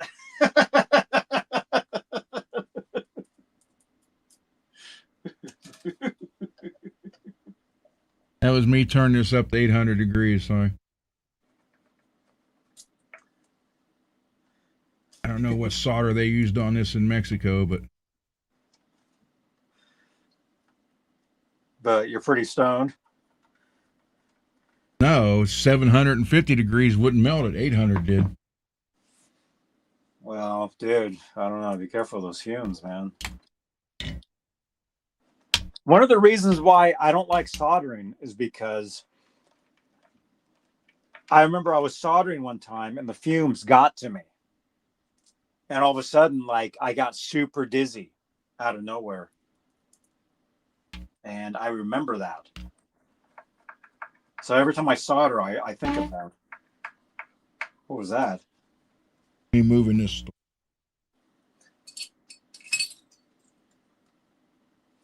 Moving air?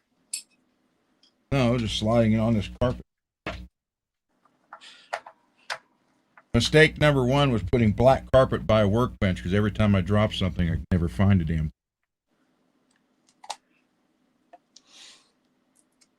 Well, I put carpet squares.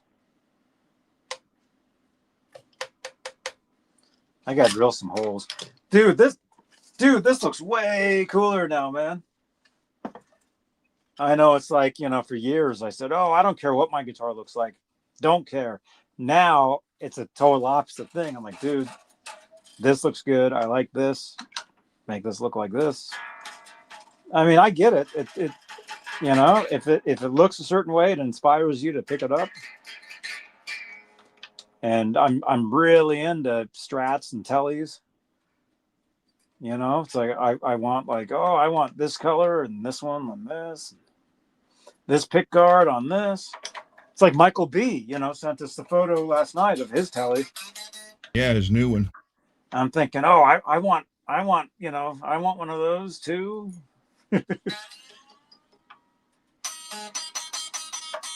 Are you kidding? Oh, it's under there. Okay.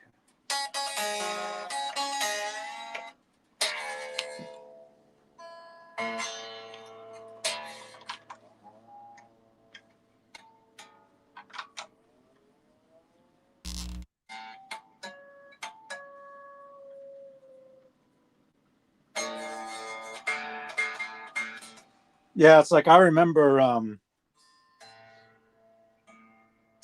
being on tour.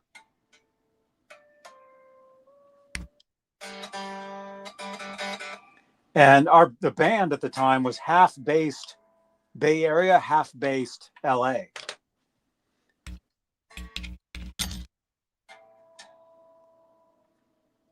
So when we would rehearse, depending on if we had a show in San Francisco, the two of them would come up here and rehearse, and then obviously play the show. If we had a show in Hollywood, the two of us would drive down. We'd rehearse at a rehearsal studio in downtown LA, DTLA, and then play the show. Drive back the next day. Did that many times. I remember one of the times when we were down in Hollywood, we stayed at this friend's house. I'm not going to mention the TV show, but there was a TV show where their house used to be the outside of the show in the TV show. Brady Bunch. No, not that one. It's a very famous show. You guys would know it. Anyway, I used to stay in that house.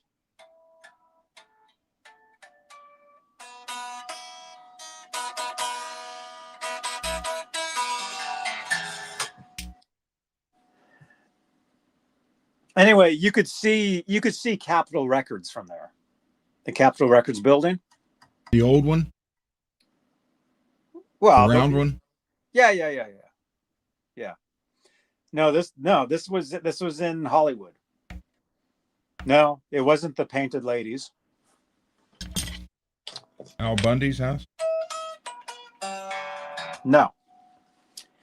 So anyway, I remember when we were leaving, I think we had played the show, and I think we had stayed there that night. We were leaving the next day. The guy who I think I'm still friend. We're still Facebook friends. He gave me a guitar strap, which I still have, which I still use today. It's a Fender guitar strap. You know those Fender logo ones? Yeah. Like this one. Who knows? It might be this one. It might be this actual strap. I don't know. I have a few of these. These are from like the 70s. I have a few. These are the actual old ones. I love these things. Oh, this is my point of what we were saying earlier. I remember loving this,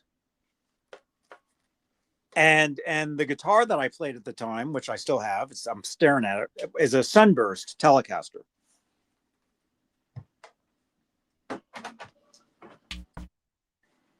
I remember we were leaving, and I remember the drummer, we were getting in the van, and our friend had given us he had handed me the guitar strap. He's like, here, I'm going to have this. And I'm like, oh, I couldn't believe it, right? And I remember the drummer saying, we were walking out, and he was saying, oh yeah, Johnny likes the Sunburst guitars, but I don't, something like that. He didn't like the Sunburst look, but I did, or that was my look, right?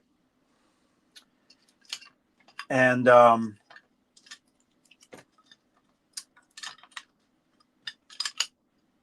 anyway, I mean, that just kind of goes back to what I was saying earlier is, if the band has a look, you're a part of that look, image.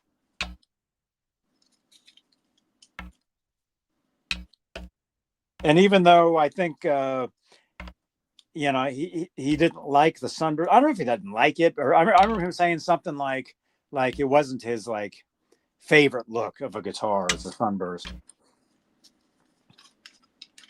But it totally fit the image of the band. Like a garage, style band, a Sunburst guitar. Anyway, that's like the matching guitar strap that the guy gave me, and so yeah, so that's pretty cool. What was I doing? Oh, I was going to drill some holes.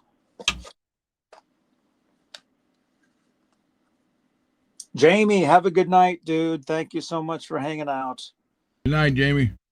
Thank you so much, man. And great to see you, dude, in these live streams, because I remember I would only really see you every once in a while, like on a Monday at Guitar Center in those videos. So hey, this Monday, I don't know if I'll be doing one of those, not sure. We'll see.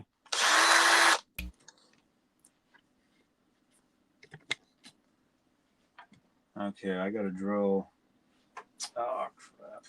Gotta drill some new holes.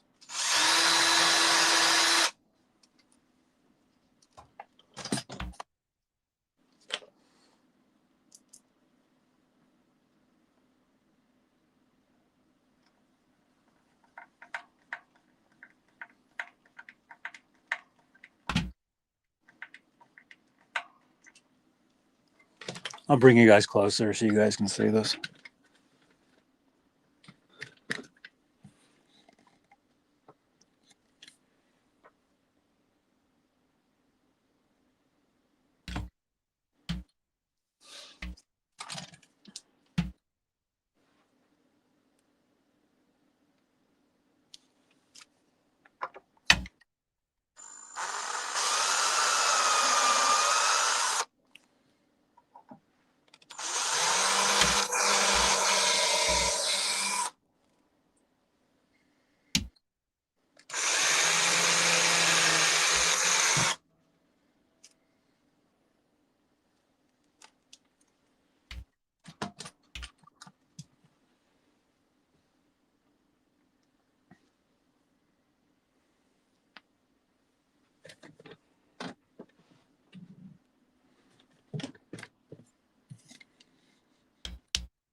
So when you were touring, did you sleep on like a lot of floors and couches and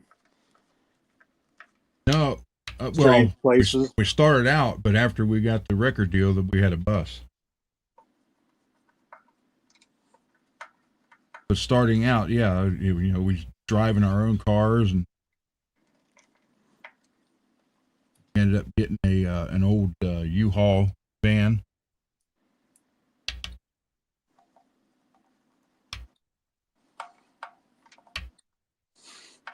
Thing worked.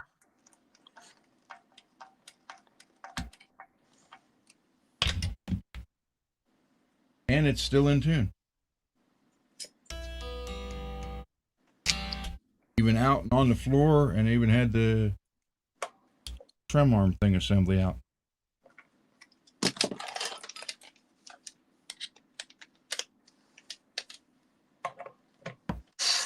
Yeah, the bus had one bedroom in the back, then the rest were bunks.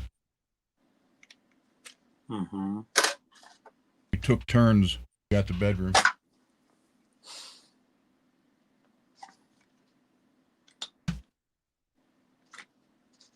We had a 26-inch TV in there and a Super Nintendo.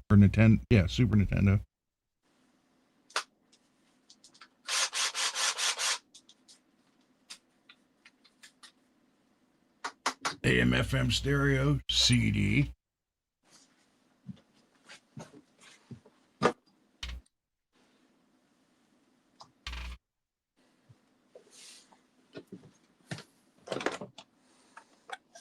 Bathroom. One bathroom. Mm-hmm. And a kitchenette kind of thing.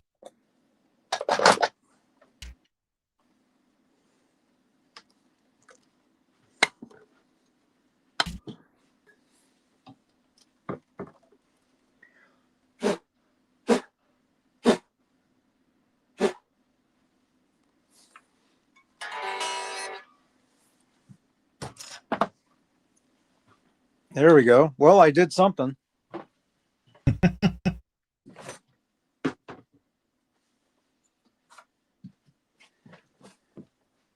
Oh yeah, that makes a huge difference. I think it looks much nicer. Can you guys see that? Like the two single coil noodles now they're parchment. So they're now closer to the bridge pickup ish. Right?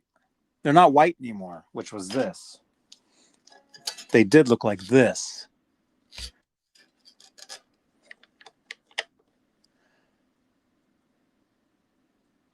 Switch over to the other camera and other mic.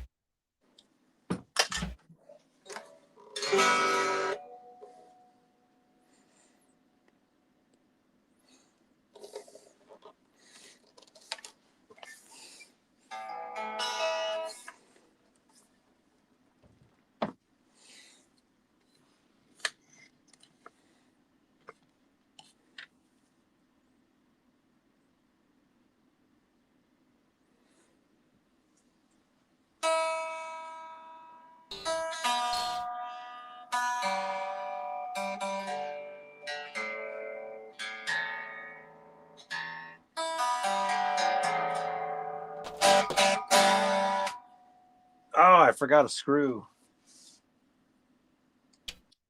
Ow.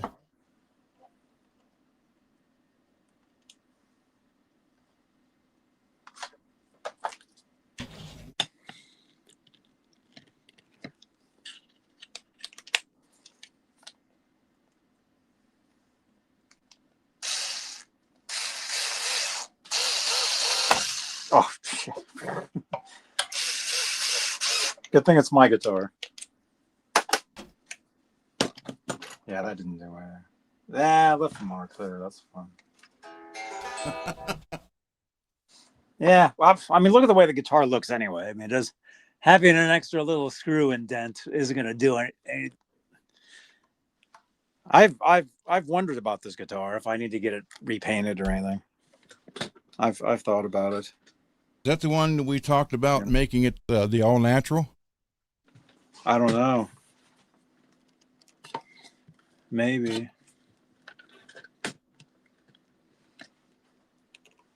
Yeah, it looks like this. So those two single coils, they're now parchment. They're not white. So they match the knobs.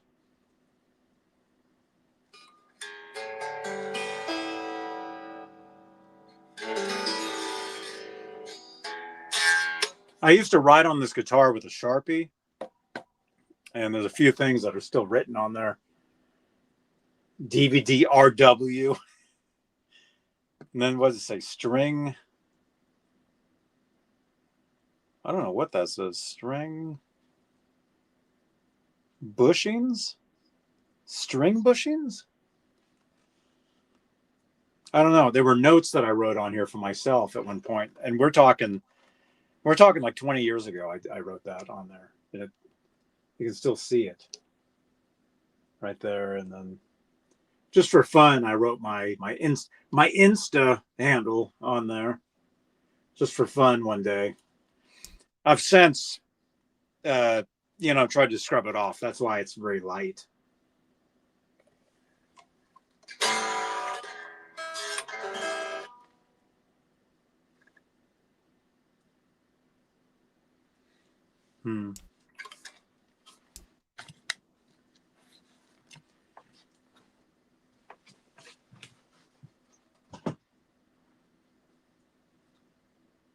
See, I'll bring this back.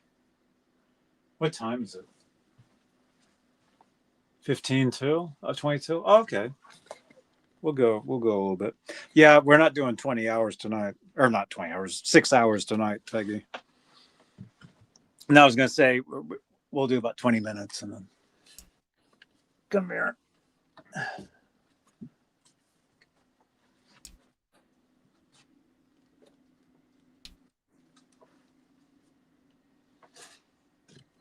This is what I look like when I'm standing right here.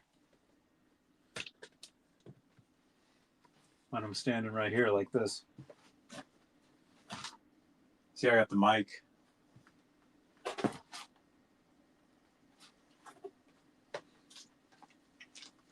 Then I do that. And then I do this. Like this. Look at that.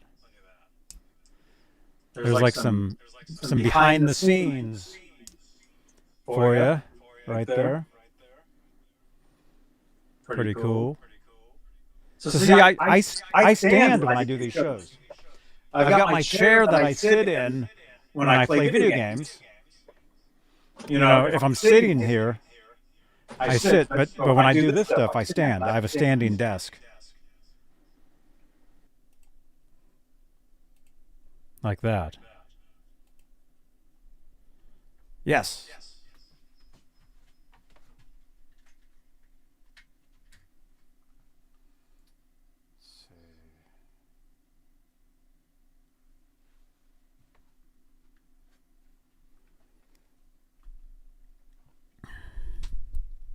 Oh yeah, let me show you that guitar. I'll show it with that. I'll leave the laptop where it is. It's only 20 more minutes. What I do is I put the laptop in the corner over there. Here's the guitar. So, I mean, if you didn't know, like, it really doesn't make that huge of a difference, but it does. Like, if you know. You know? Like, you can tell those aren't white. Like, if you really look. So, it's just a little different. For me, it's enough of a difference. That's pretty cool. So, yeah, I don't know. I thought about having this thing painted. Or keeping it like this. I don't know. I mean, I kind of dig it, but I don't know. This is how I got it. I got this body off eBay, and this is exactly how it looked, except for the writing on it. Like all this, like I didn't do any of this. Somebody that else. would have been cool if you'd have got it and it had your name and stuff on it already. That would have been kind of weird, yeah. But like all this, like somebody did all this. You can feel it. You know, it's just like they were sanding the body down and never finished.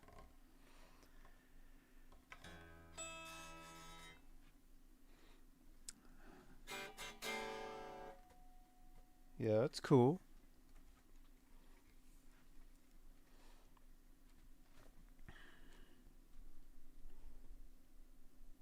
What's that? Goes better with the paint? Oh, the pickups? Yeah, yep. Yeah, they match the color of the body. Because the body, it's more of an off-white. It's not totally white. Like the slightest yellow, but not really. Like you wouldn't know it unless you held it up to another guitar that was white. You know? It's one of those things where it kind of plays a trick until you're like, oh yeah, that is different. We got the box that Ron sent me. I keep moving this box around from corner to corner. You know, you need to do a 3-hour show just cleaning and arranging your bench. Yeah, I know. We'll do that soon.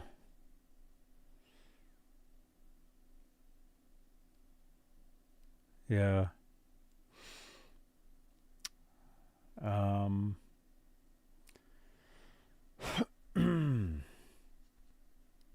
Yeah, so I'm going out of town tomorrow first thing. I'll be gone all day. I'll be down in Monterey, California. Going to spend the day down there.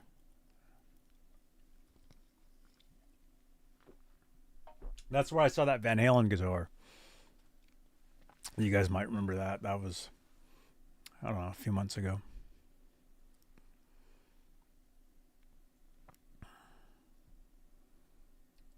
Let's see. Yeah, I could plug those pedals in. You guys, Peggy. Do you want to hear this, Peggy? Well, hey, let me ask you. How do those pickups sound? I'm actually surprised.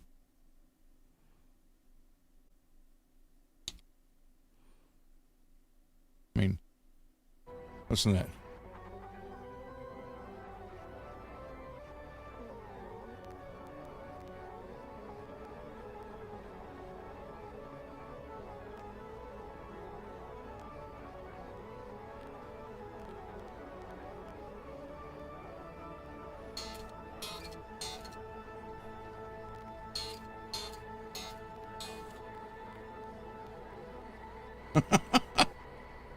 Sound really different.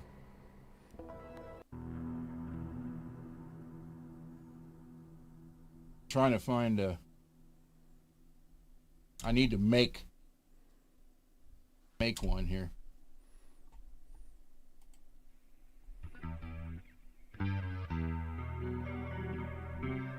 That's just the neck.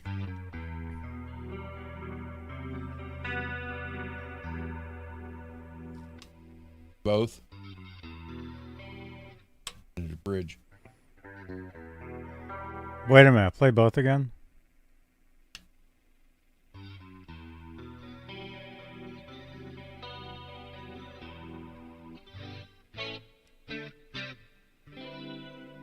That's both? Yeah. Well, it sounds like a Strat.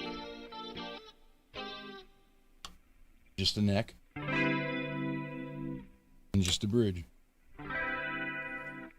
Yeah, those sound like single coils. That's the Imperials. Yeah, to give it a different Lollar Imperials. yeah. The Imperial pickup designed. The Imperial humbucker is our take on the original 1950s PAF pickup. We've designed the Imperial to draw from the long revered qualities of the original PAF while improving on their frequency balance and giving a slight boost to the bridge pickup's output. Ideally suited for guitars that have a darker overall tone. Great for semi-hollow body guitars. I said I want something different. But that's not a hollow body guitar. I know. You should have put them in that one guitar that you had. That semi-hollow Les Paul. Oh. Those would go in that.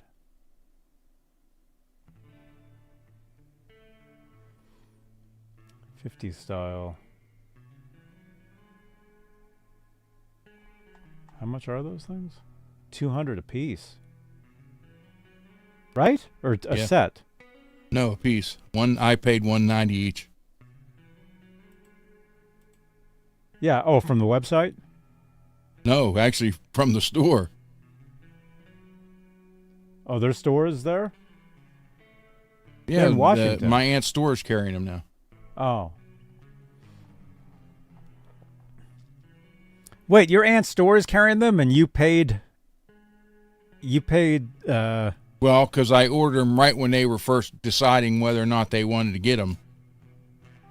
So I don't know what I would get them for now. You would get them for well, I would think you would get the store's discount. Yeah, I would. Well, she would- does discount, or she does cost plus 5% or something like that. So you would get them for cost, which is what they would pay. Well, plus 5%.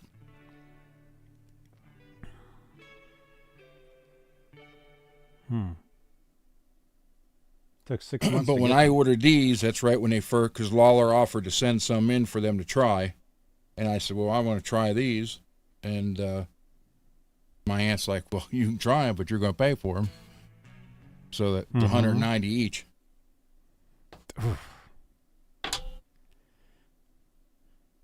What do you think? 200 a piece.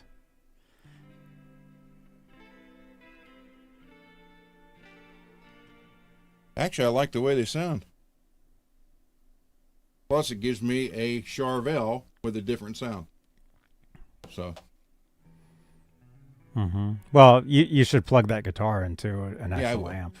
well, I can't do it right now at 1 o'clock in the morning. No, I'll but get killed. well, I mean, we'll go viral actually.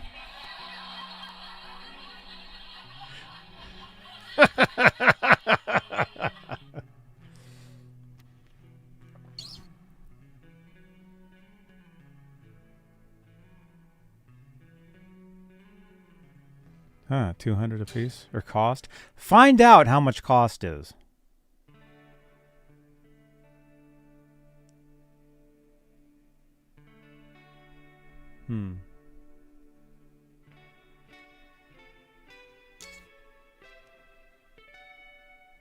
Does sound like a Strat, doesn't it? Yeah. Dude, you put it in the middle position and I'm like, that sounds like a single coil. Unless you accidentally taped the wrong wires together. Yep.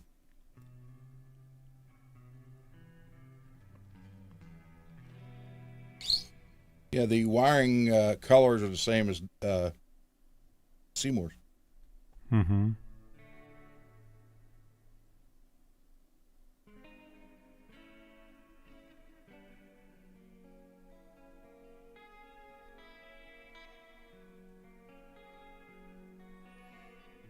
Yeah, Ian.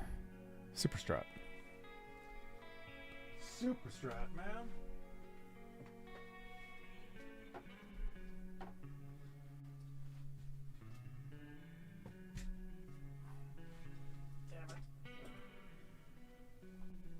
If I plug these in, it'll be a total night and day from what you're doing right now.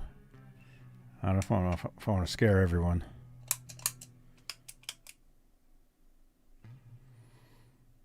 What do you think, Peggy?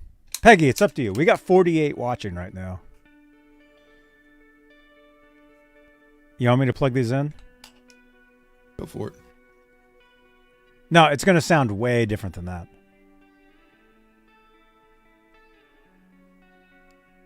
It's a Fuzz Factory, man. Look at that. It has a stab knob.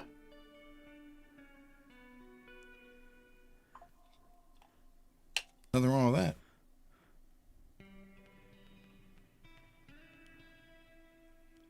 I love these pedals, man. ZVEX. You don't have 6 hours to watch tonight? Yeah, and actually I was gonna end it at 3 hours tonight. Maybe do some video gaming tonight. Maybe. I don't know.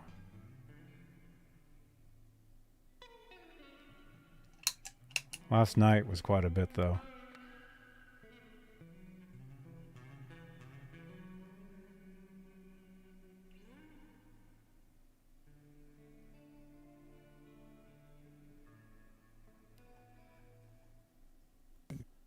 You want to play Call of Duty? I can't play it. I can't get it on my computer anymore. It's too big. So I'm out. I can make a cheeseburger. Have you guys seen Robot Master Switch? We used to play a cheeseburger game together. Cooking burgers.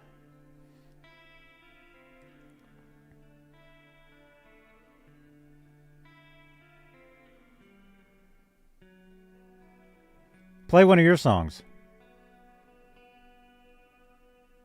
String. I was. Ow. That was one of the ballads.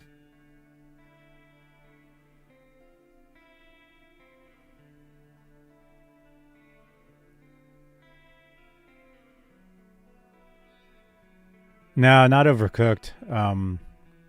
Fast Food Simulator. Oh, what happened to that influencer simulator that I was playing? Do you remember that, Ian? Oh my gosh, I haven't played that for a long time. Oh yeah. I'll play it through an amp tomorrow.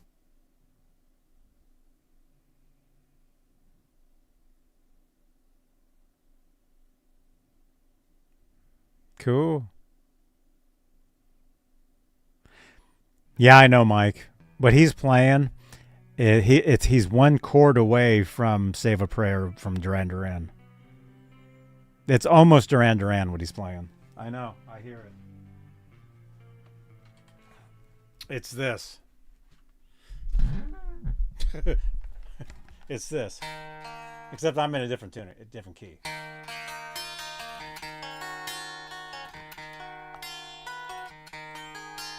It's almost that. Just the first two chords.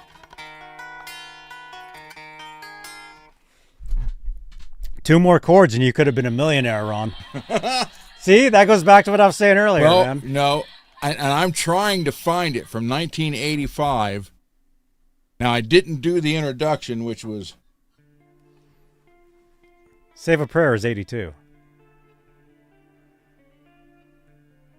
However that went. Dead or Alive, Bon Jovi. Uh-huh.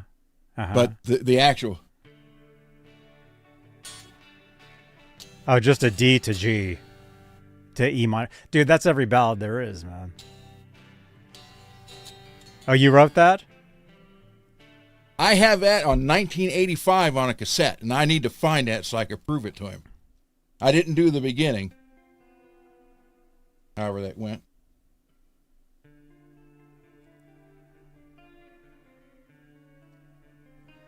I don't know, however the hell that went. I didn't do that.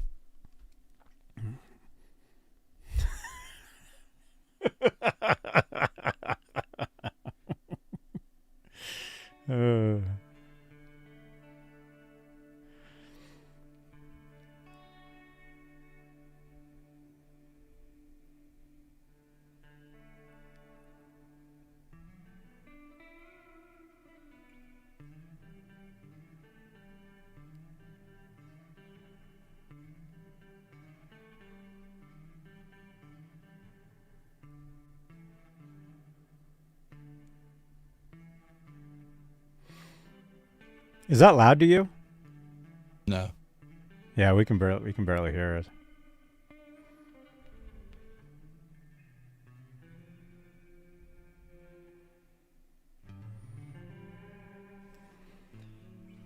All right. Yeah, if I plug these in, I'll wake you guys up. These are way too different. I'll use them tomorrow. Shit, how does that go?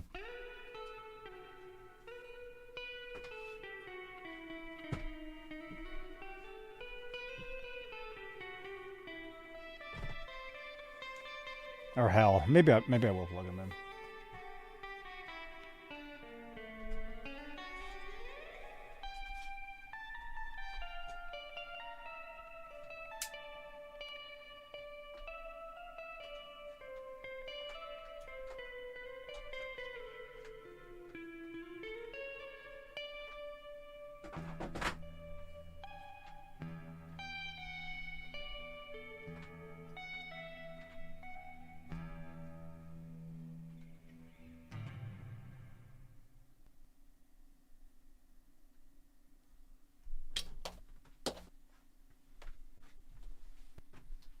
like it. Different. Plus, it frees up a custom 5 and a jazz Seymour to put in something else.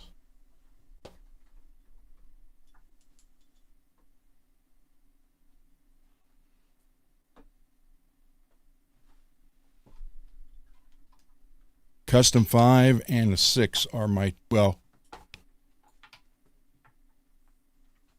and of course the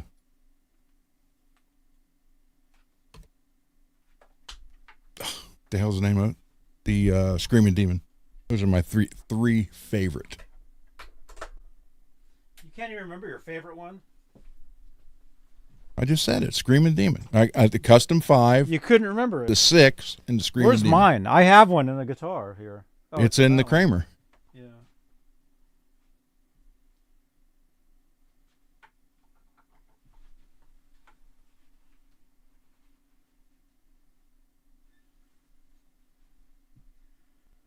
Blind in Texas.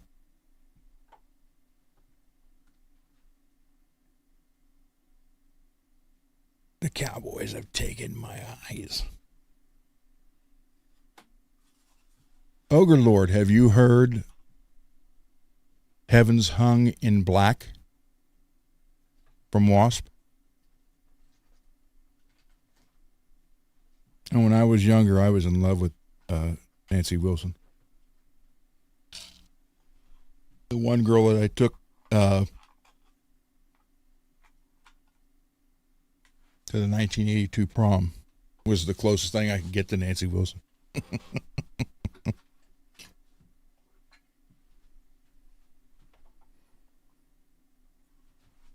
You never heard it's a if they put the video for it to The Crow, the 1994 Crow movie with Brandon Lee, and it's great. It starts out slow. It's called Heavens Hung in Black. Check it out. By Wasp.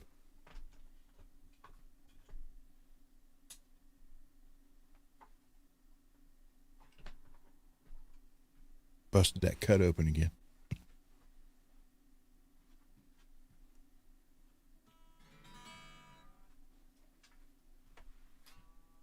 I'll play this. Here, let me plug into one of these pedals. Let me show you guys. Yeah, look the video up and you'll see Brandon Lee in it, and the way they did it, it's great.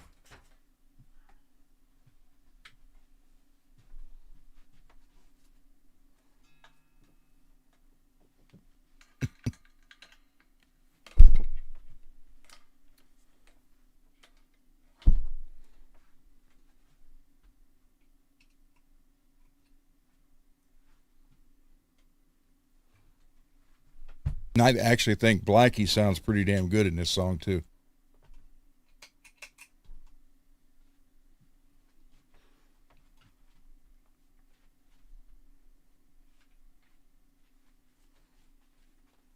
And Hell Yeah's version of Phil Collins' I Don't Care Anymore, their version of that song from Hell Yeah, which was Vinnie Paul,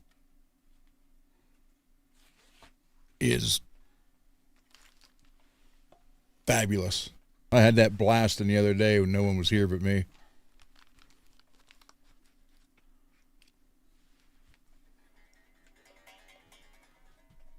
Oh, crap. Why is it doing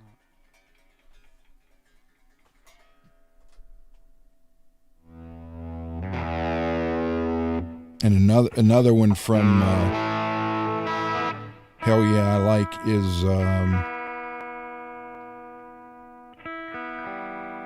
hold on, let me find it.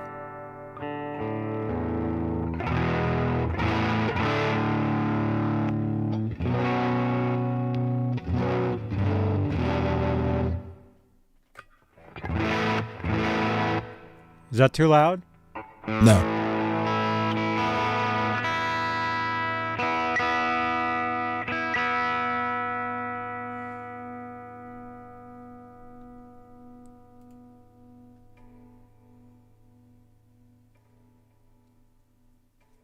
I'll show you Love guys this Falls pedal. by Hell Yeah.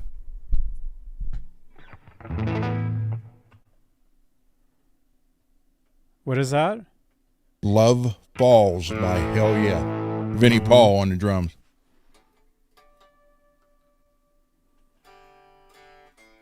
And then their version of I Don't Care Anymore from Hell Yeah's version of that. Vinnie nails them drums, man. It's like crazy. That's one thing I can say about Vinnie, and that's because they, grew up with their dad owning a recording studio. Whether it was any rendition of Pantera, Damage Plan, or Hell Yeah, Vinnie's drums have always sounded killer. Oh, that's cool. This is the Instant Lo-Fi Junky pedal.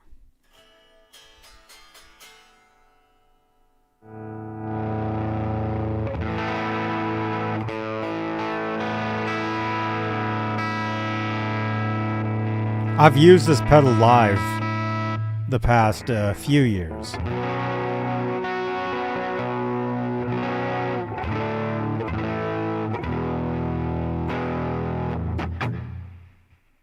It has a built-in compressor, which I can really hear. You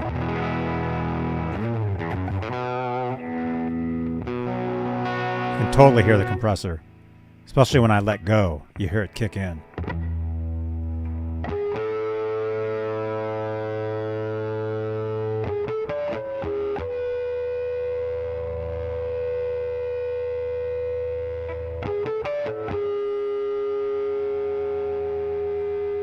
Now listen to this. This is crazy.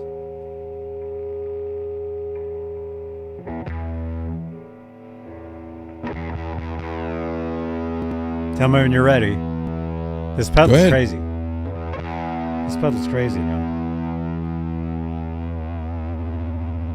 It gives you like a warped vinyl type of. It can make you kind of sick, really.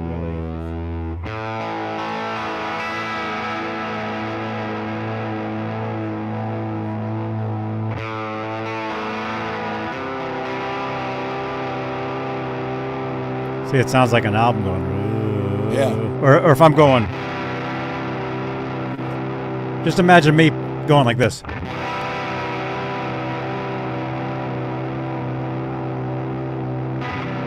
Anyway, I was thinking about using this on that new riff I'm doing.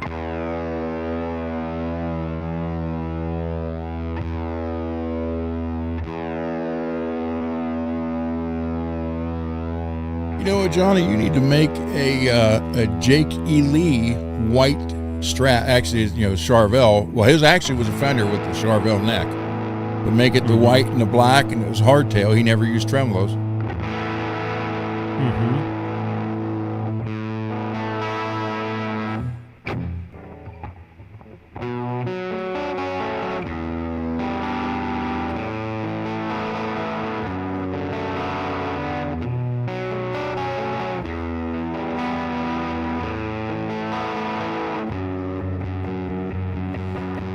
Peggy has a song burned into her brain. She heard it for 3 hours last night.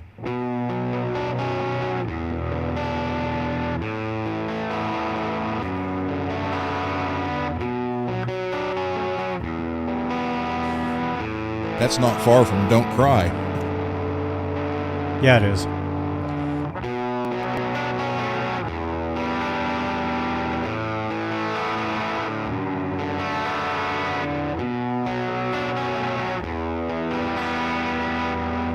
Yeah, Peggy heard this a million times.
See, just imagine this on vinyl.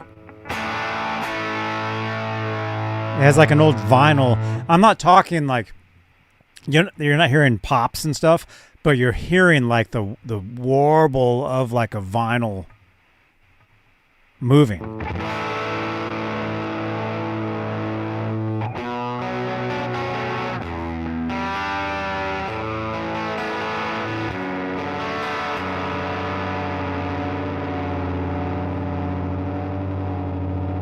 Peggy, you sent that to me?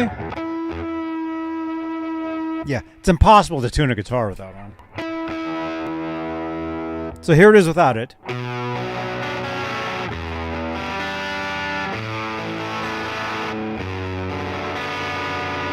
Here it is with it.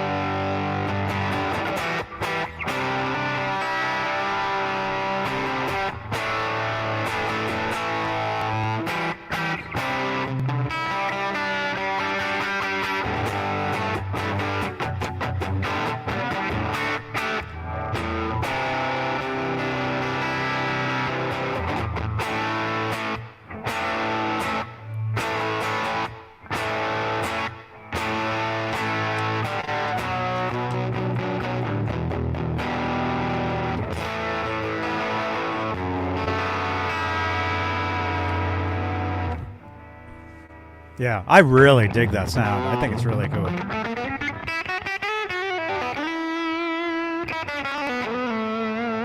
And I'm using the X2N.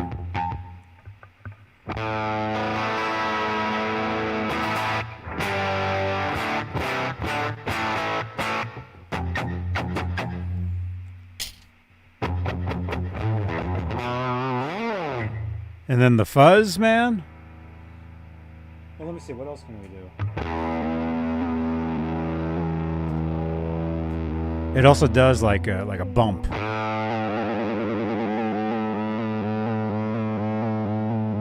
See, Ron, I'm into like a lot of really weird stuff. Like this is what inspires me. Is hearing like really bizarre, like not your everyday like. You're like a modern day Frank Zappa.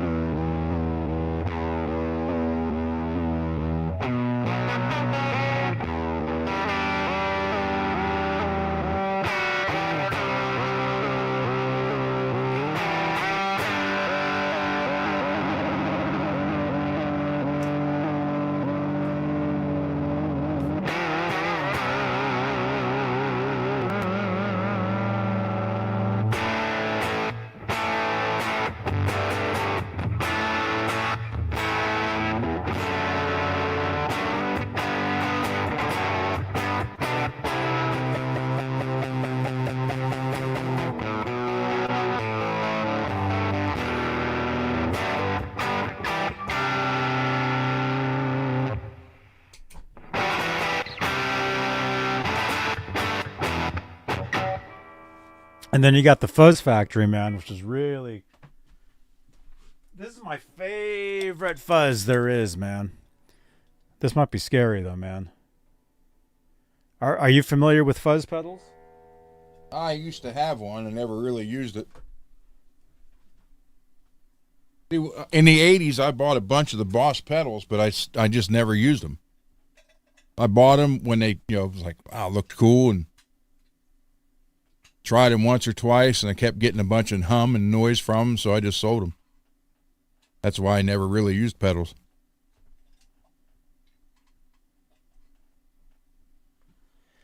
Well, dude, this thing is wild, man. This thing is insane. I had the original Rat pedal. Oh yeah, I love the Rat. I have a Rat right over there. All right, check this out. This is the ZVEX Fuzz Factory, man. This thing Actually, I use this on what's that one song? It's one of those songs that I do. Tell you how old I am, Johnny. In my guitar, my first guitar that was actually mine, which is the one Dane did a video for Halloween, Is This Guitar Haunted, 2 Halloweens ago. I had a fuzz box that plugged into the guitar, then you plugged your cable into it. Oh, wow. That was probably 1974. Dang. And it just had an off and on. That was it. There was no adjustments. All right, look out, you guys. This might be crazy. This might get really crazy. Be very careful. Be careful. Be careful. Ooh. Has an oscillator that just goes nuts.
Can't even play my own songs.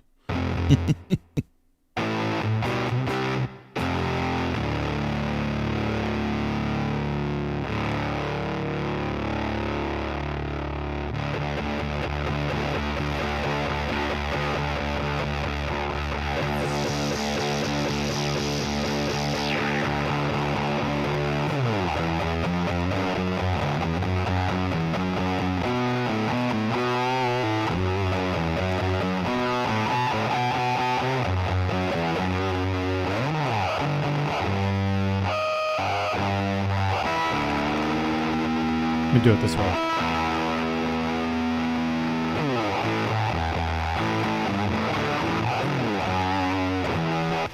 Dang it.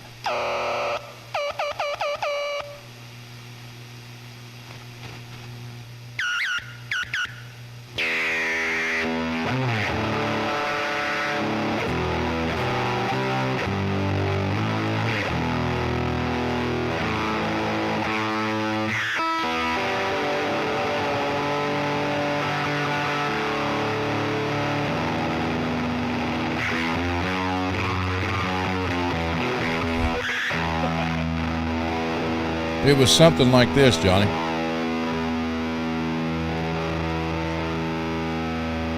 Oh.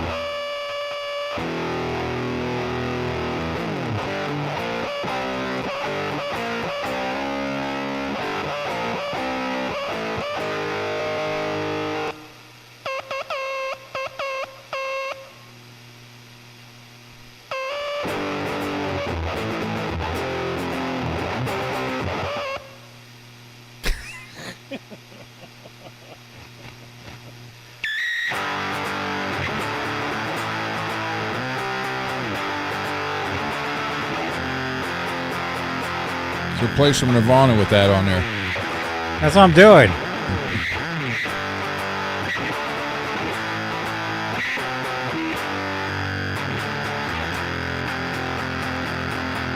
Actually, with Nirvana and a lot of those bands, what you're hearing is actually the big muff.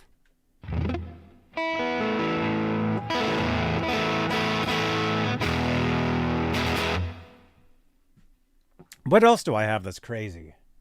I've got a lot of cool pedals, man. I've got a Hendrix fuzz. That's an octave fuzz. That thing is insane. I love that pedal. Oh my gosh. Have you guys haven't heard this? Or maybe you have. This, I don't even need a guitar for this. Check this out. This pedal is freaking amazing. Check this out. It's by Boss too, but it's from the 80s. You guys have never seen this.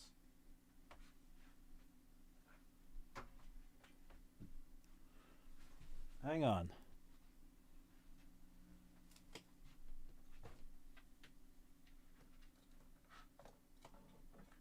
There goes that. Ugh. You guys have never seen the Boss percussion synthesizer. This thing is crazy. And be careful. I'm nervous now. Hang on. Actually, no, I'm not.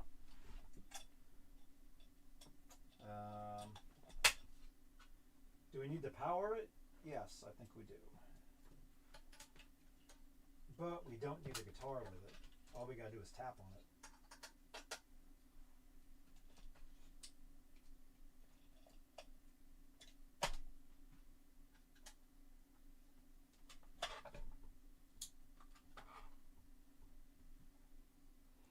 You guys ready?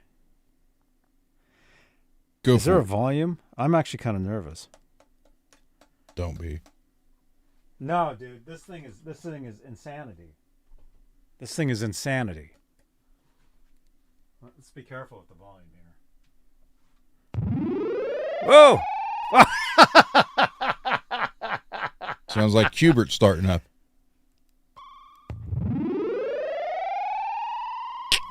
This is from the early 80s. You just dropped your quarter in. Is that too loud, or should I be loud? No, that's fine. That's fine.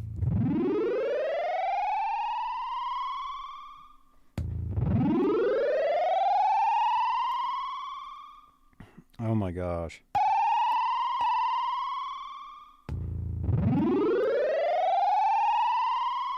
It's a percussion synthesizer. So you use like a little mallet on it. But I can hook a guitar up to it and just hit a note on the string and it'll do that.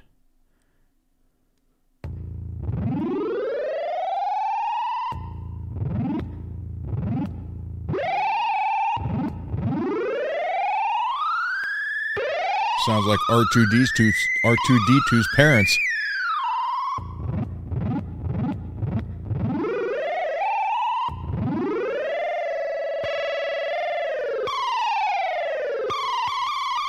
Now you know what it sounded like the night they made R2D2.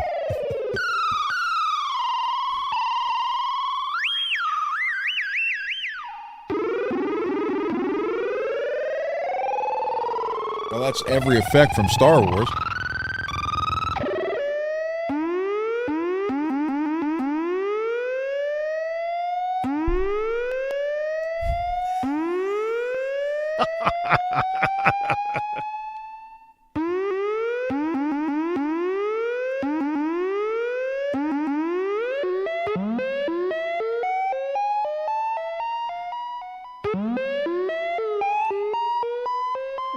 Is this insane?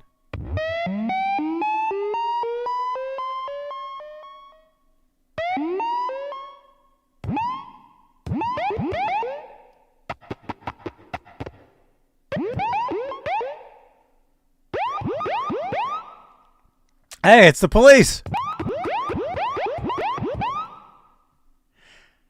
I should have taken this with me. I was taking this when I was in college, just a few years ago.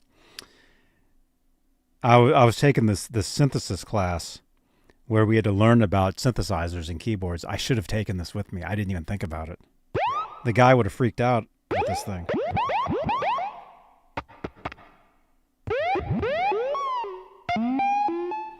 Yeah, I mean, basically it has sends, has pitch, sweep, depth, rate, decay, has a bunch of numbers, has a switch, which I assume. Oh, whoa! You like that? It's like whoa. It's like whoa, yeah. I think the switch just moves everything the opposite direction. So whereas everything there we just did goes up in pitch, now everything's going to go down in pitch. Yeah. I mean, that's what this is. This is just recordings of like this. That's all it is. You know? How do you think the sounds were made? They were all from synthesizers.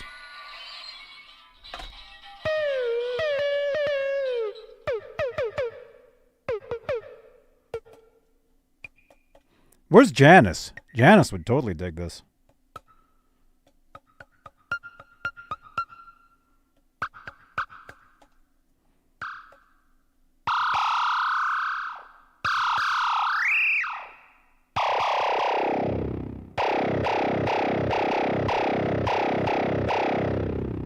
Imagine the guy in the band. This is his instrument.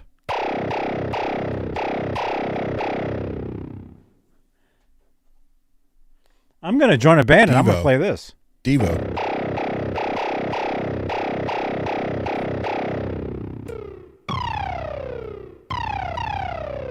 I've had this thing for like 20 years.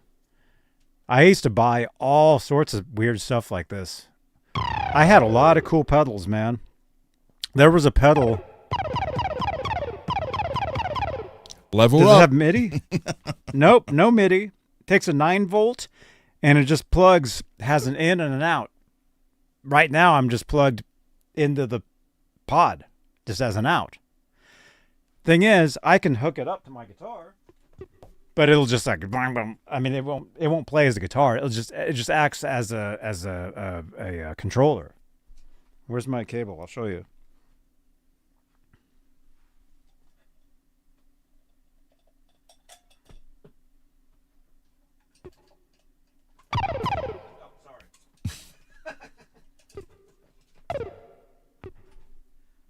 I mean, all you gotta do is move the thing and it makes the noise. That's all you gotta do. Yeah. See? And then once I hook it up to this,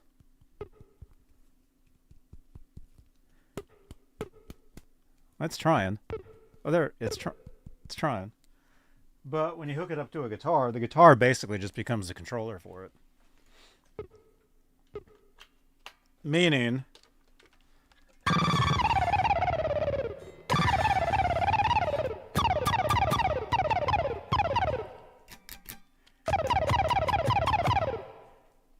is that wild, man? Or is this like, Game oh my God, over. Johnny. You're like, holy crap, I tried to escape all that stupid stuff in the 80s and now you're showing it to me. So now when I play the guitar, there's not a guitar anymore. It's just each string just activates the pedal. So it's just like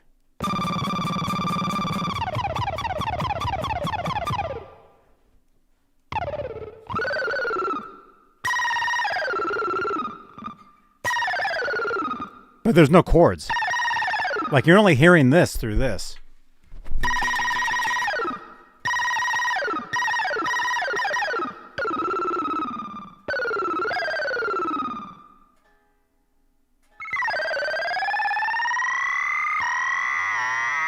Oh no! He's talking. Look out! He's like, ah! That Dude, was this place just got haunted. that was a space alien or a space alien Macho Man. We just woke up the pedal. How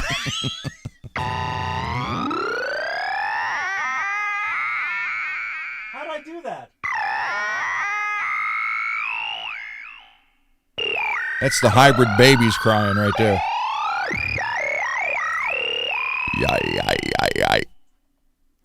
Yeah, you said you wrote Bon Jovi before Bon Jovi. Wait, how's it go? Dun dun dun dun dun dun dun dun.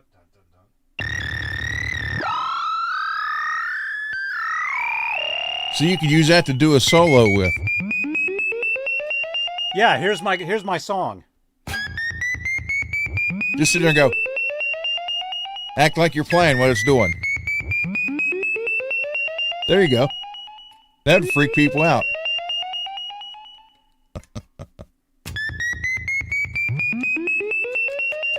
Act like you're playing with your teeth.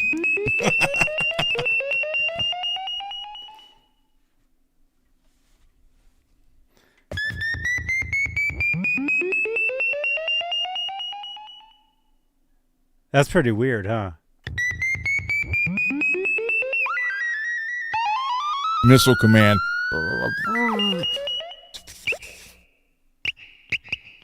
Tank battle.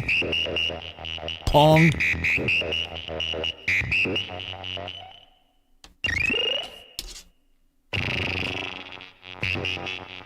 Your Atari's farting.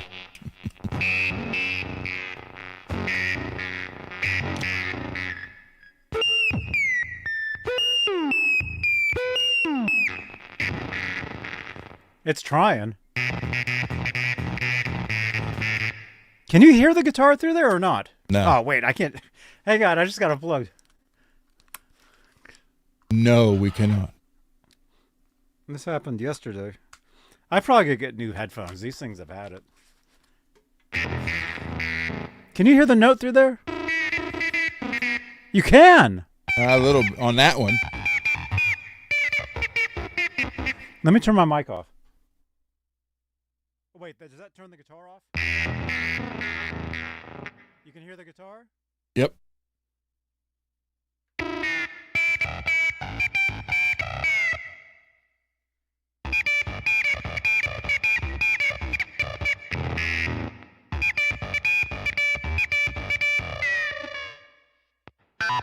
An hour of that, Peggy, and I'd shoot myself.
So you can hear the can't hear me. So you can hear the guitar through here. Barely. I never could. I never tried all these years.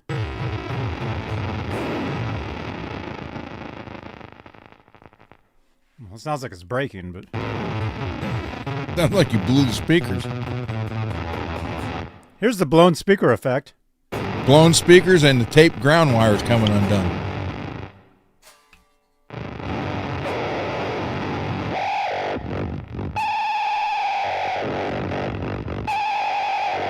This is from like Space Odyssey 2001.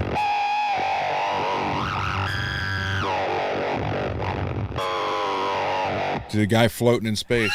Sounds like somebody screaming. He's like, ah!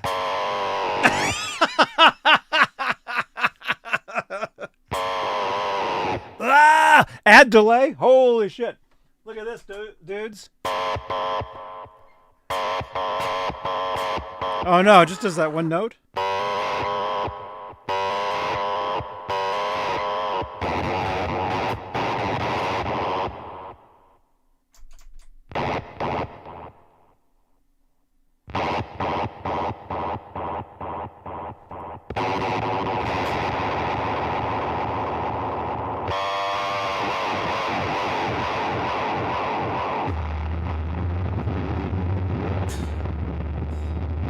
This is the end of the world pedal.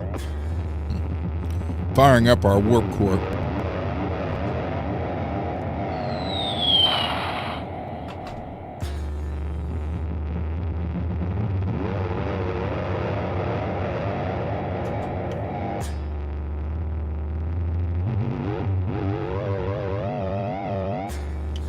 Give it all she's got.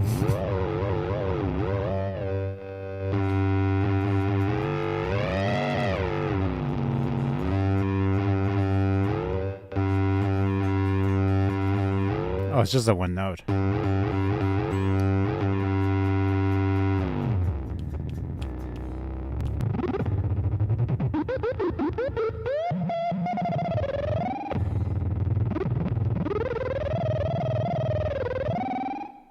Meet George Jetson.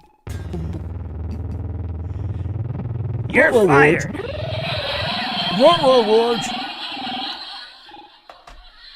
Rosie the robot.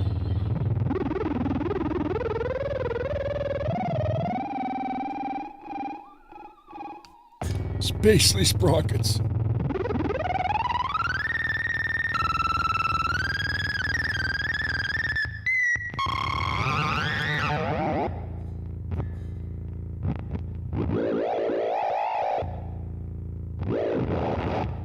See if you can make the sound of the GRX car from Speed Racer.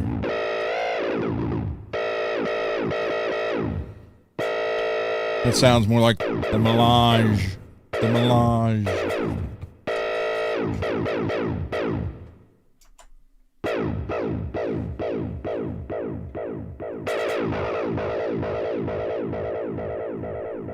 You forgot daughter Judy, Peggy.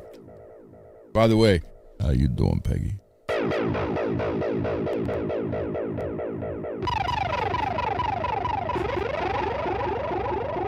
Craziness. Huh? You know Janice would buy that off you. It's crazy.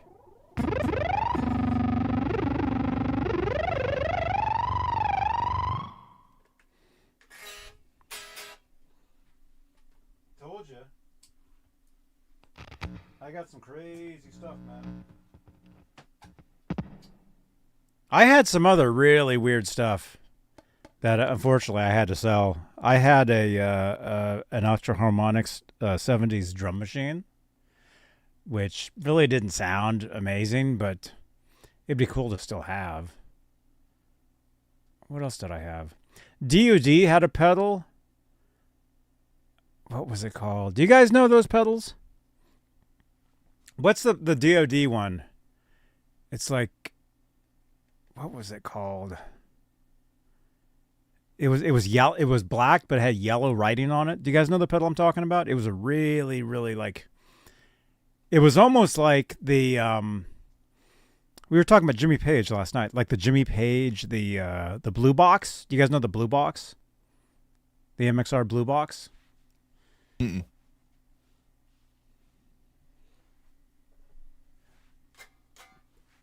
It's most famous because Page used one on some Zeppelin song for the solo. The blue box. It's like it's an octave fuzz-ish type of thing. It's kind of similar to that, but controllable. I have one here. I just saw it too. I think it's under there. Do some Crazy Train. Oh, you mean with that? That's the thing. I don't even know what I'm doing. I got to figure this thing out. It's got some crazy. Everybody, it's going on 2 a.m. here, stuff. and I got to be up early. Cool. Good night, everybody. Enjoyed it. 4 hours. Yeah. Enjoyed it. Everybody have a good weekend, and if I don't see you before Christmas, Merry Christmas. With that, maybe. Maybe after Christmas. Yeah. Good night, everybody. When is that? That's only in like 5 days.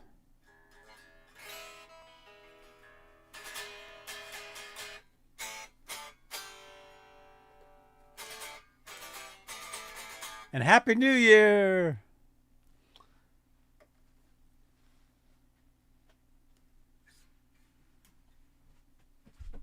Oh my gosh.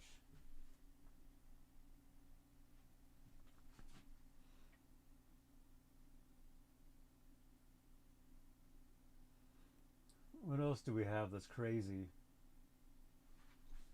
You got the looper. I just did the video for this thing. These things are great, man. Oh man, let's plug this in for a minute. more of this, man, where I play and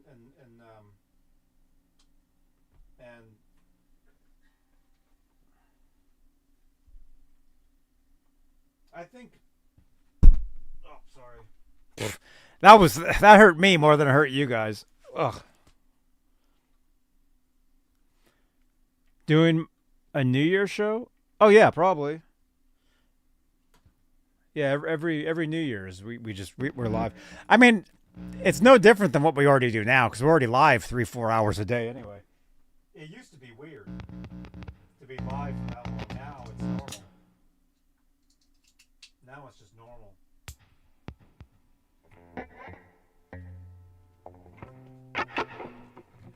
Let's plug this in real quick.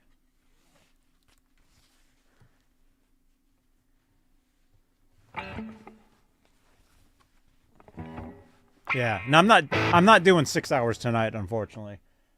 I got to go out of town tomorrow. How does this work? I can't remember. Oh, it's a looper and drum machine.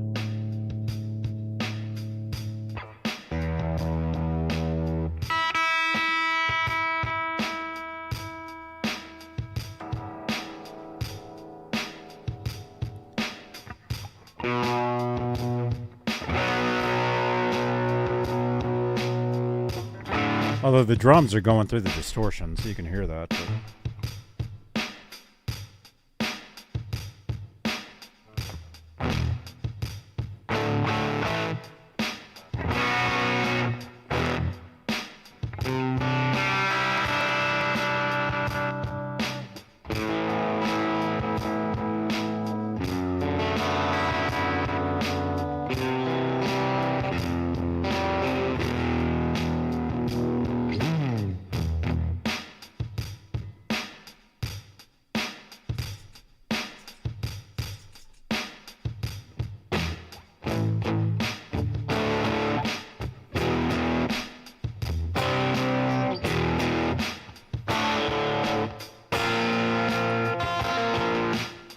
trying to play something to that drum beat. Yeah, I'll record something. I gotta figure something out though.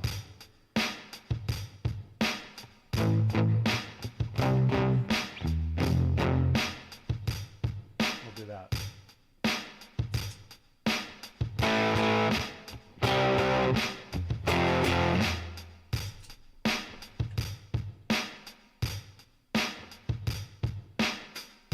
Or not. How does that work? Oh, you gotta keep fighting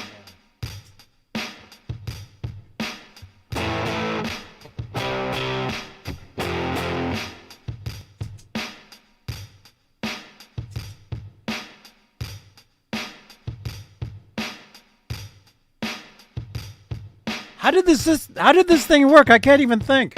Yeah, it does sound like Beverly Hills. Yeah.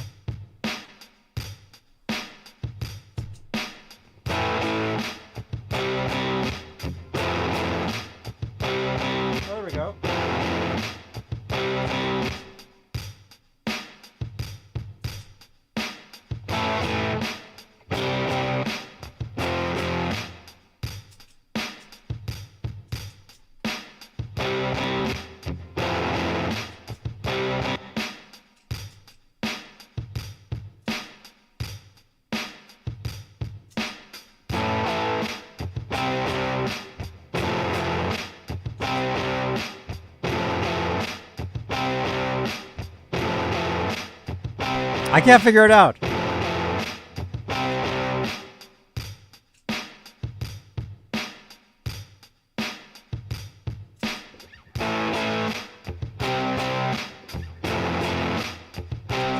Why does it keeps playing that?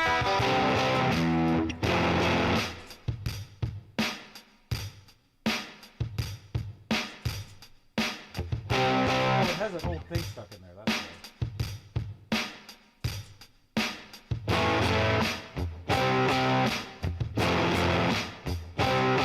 That is, why does it keep playing that?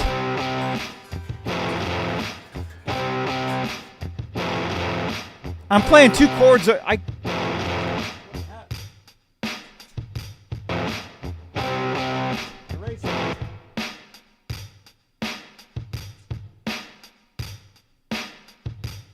One more time, we'll try. I don't know.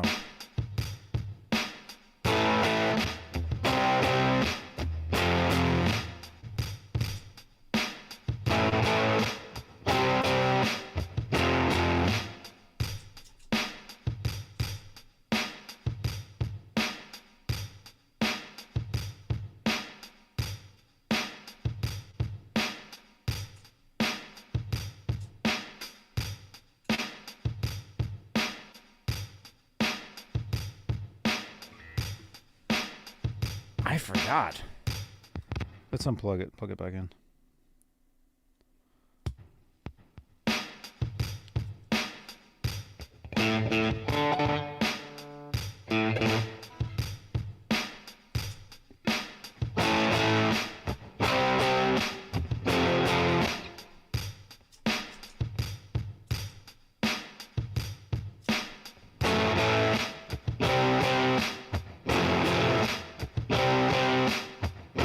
It keeps playing that old thing I did.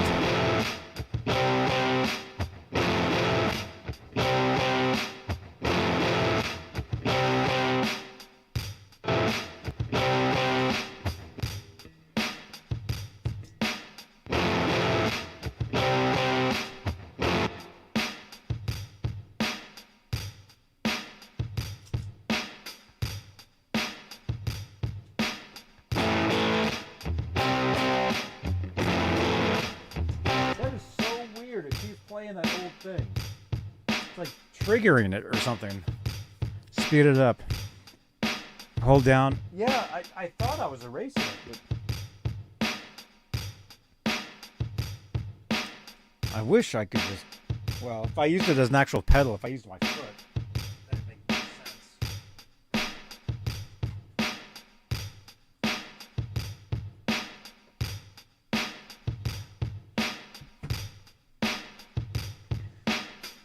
You guys can't even see that though.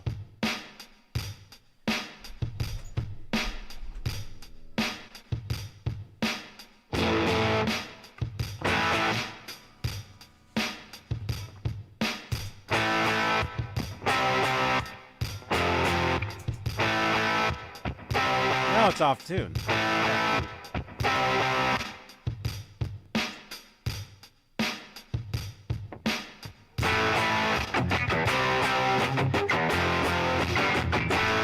There we go. Well, okay, it's only two. That's good enough.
Good night, Lewis.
Sure, man. What's up, man?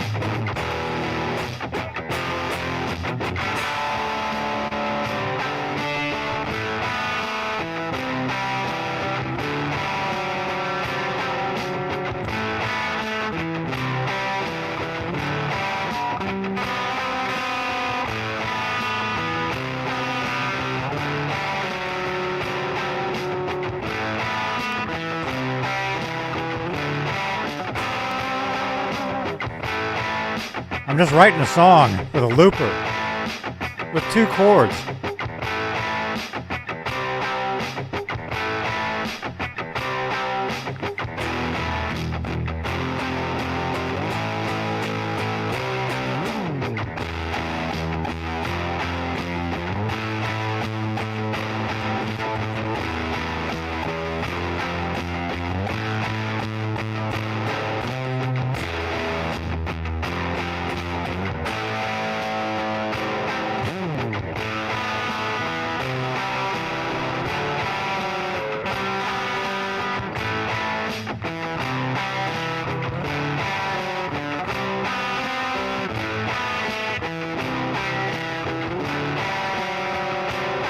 Thank you, dude.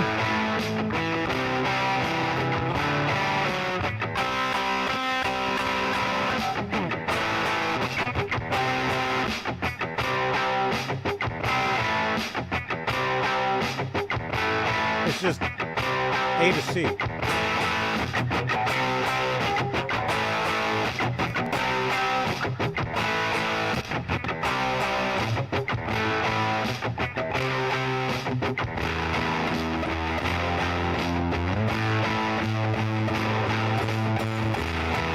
Peggy.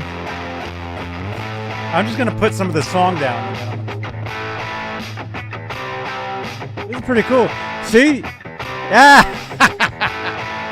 See, this is how you write songs. You just jam.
No, Peggy left.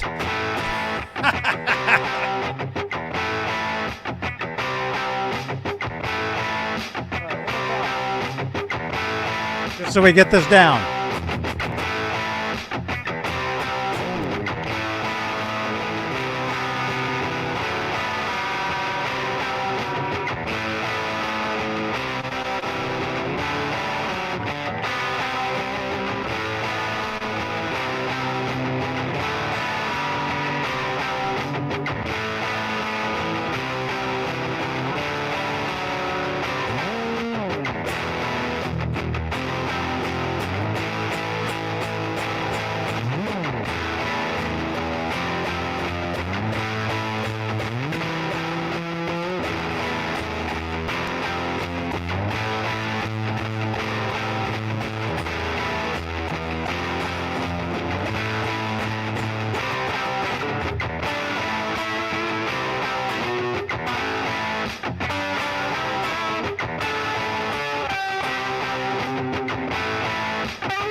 I'm out of here.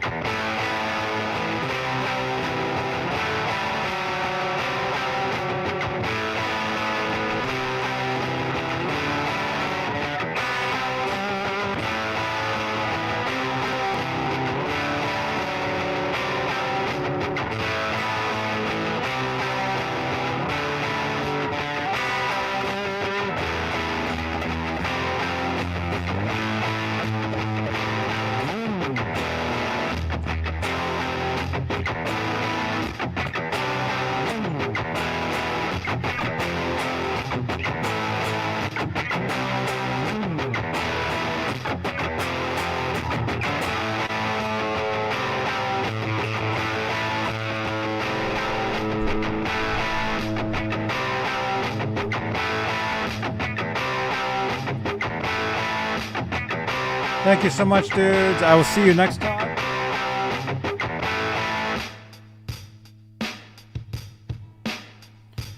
Yeah.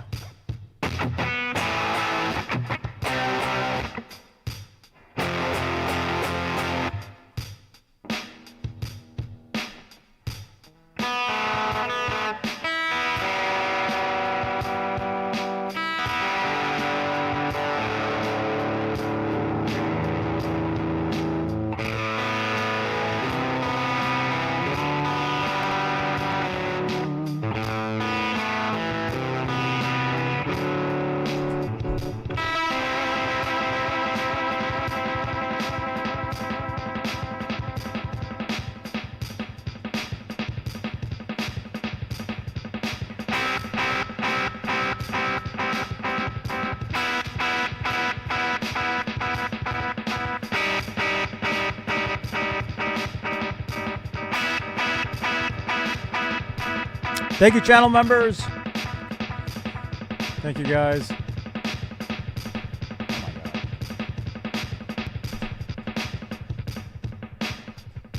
All right, I'll see you guys. Next time. Drop a comment below. We need comments down below, Ian. Comment below, even just a hell yeah or a yes. All right, I'll see you guys later. Thanks for watching here on what channel? Hey, it's Corey Feldman. You're watching Johnny Beane TV, I guess.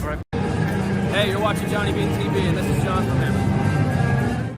Hey, it's Greg Bissonette. You're watching Johnny Beane TV. Let me know when to go. Hi, I'm Mia Asano, and you're watching Johnny Beane TV. You're watching Johnny Beane TV. Make sure to subscribe.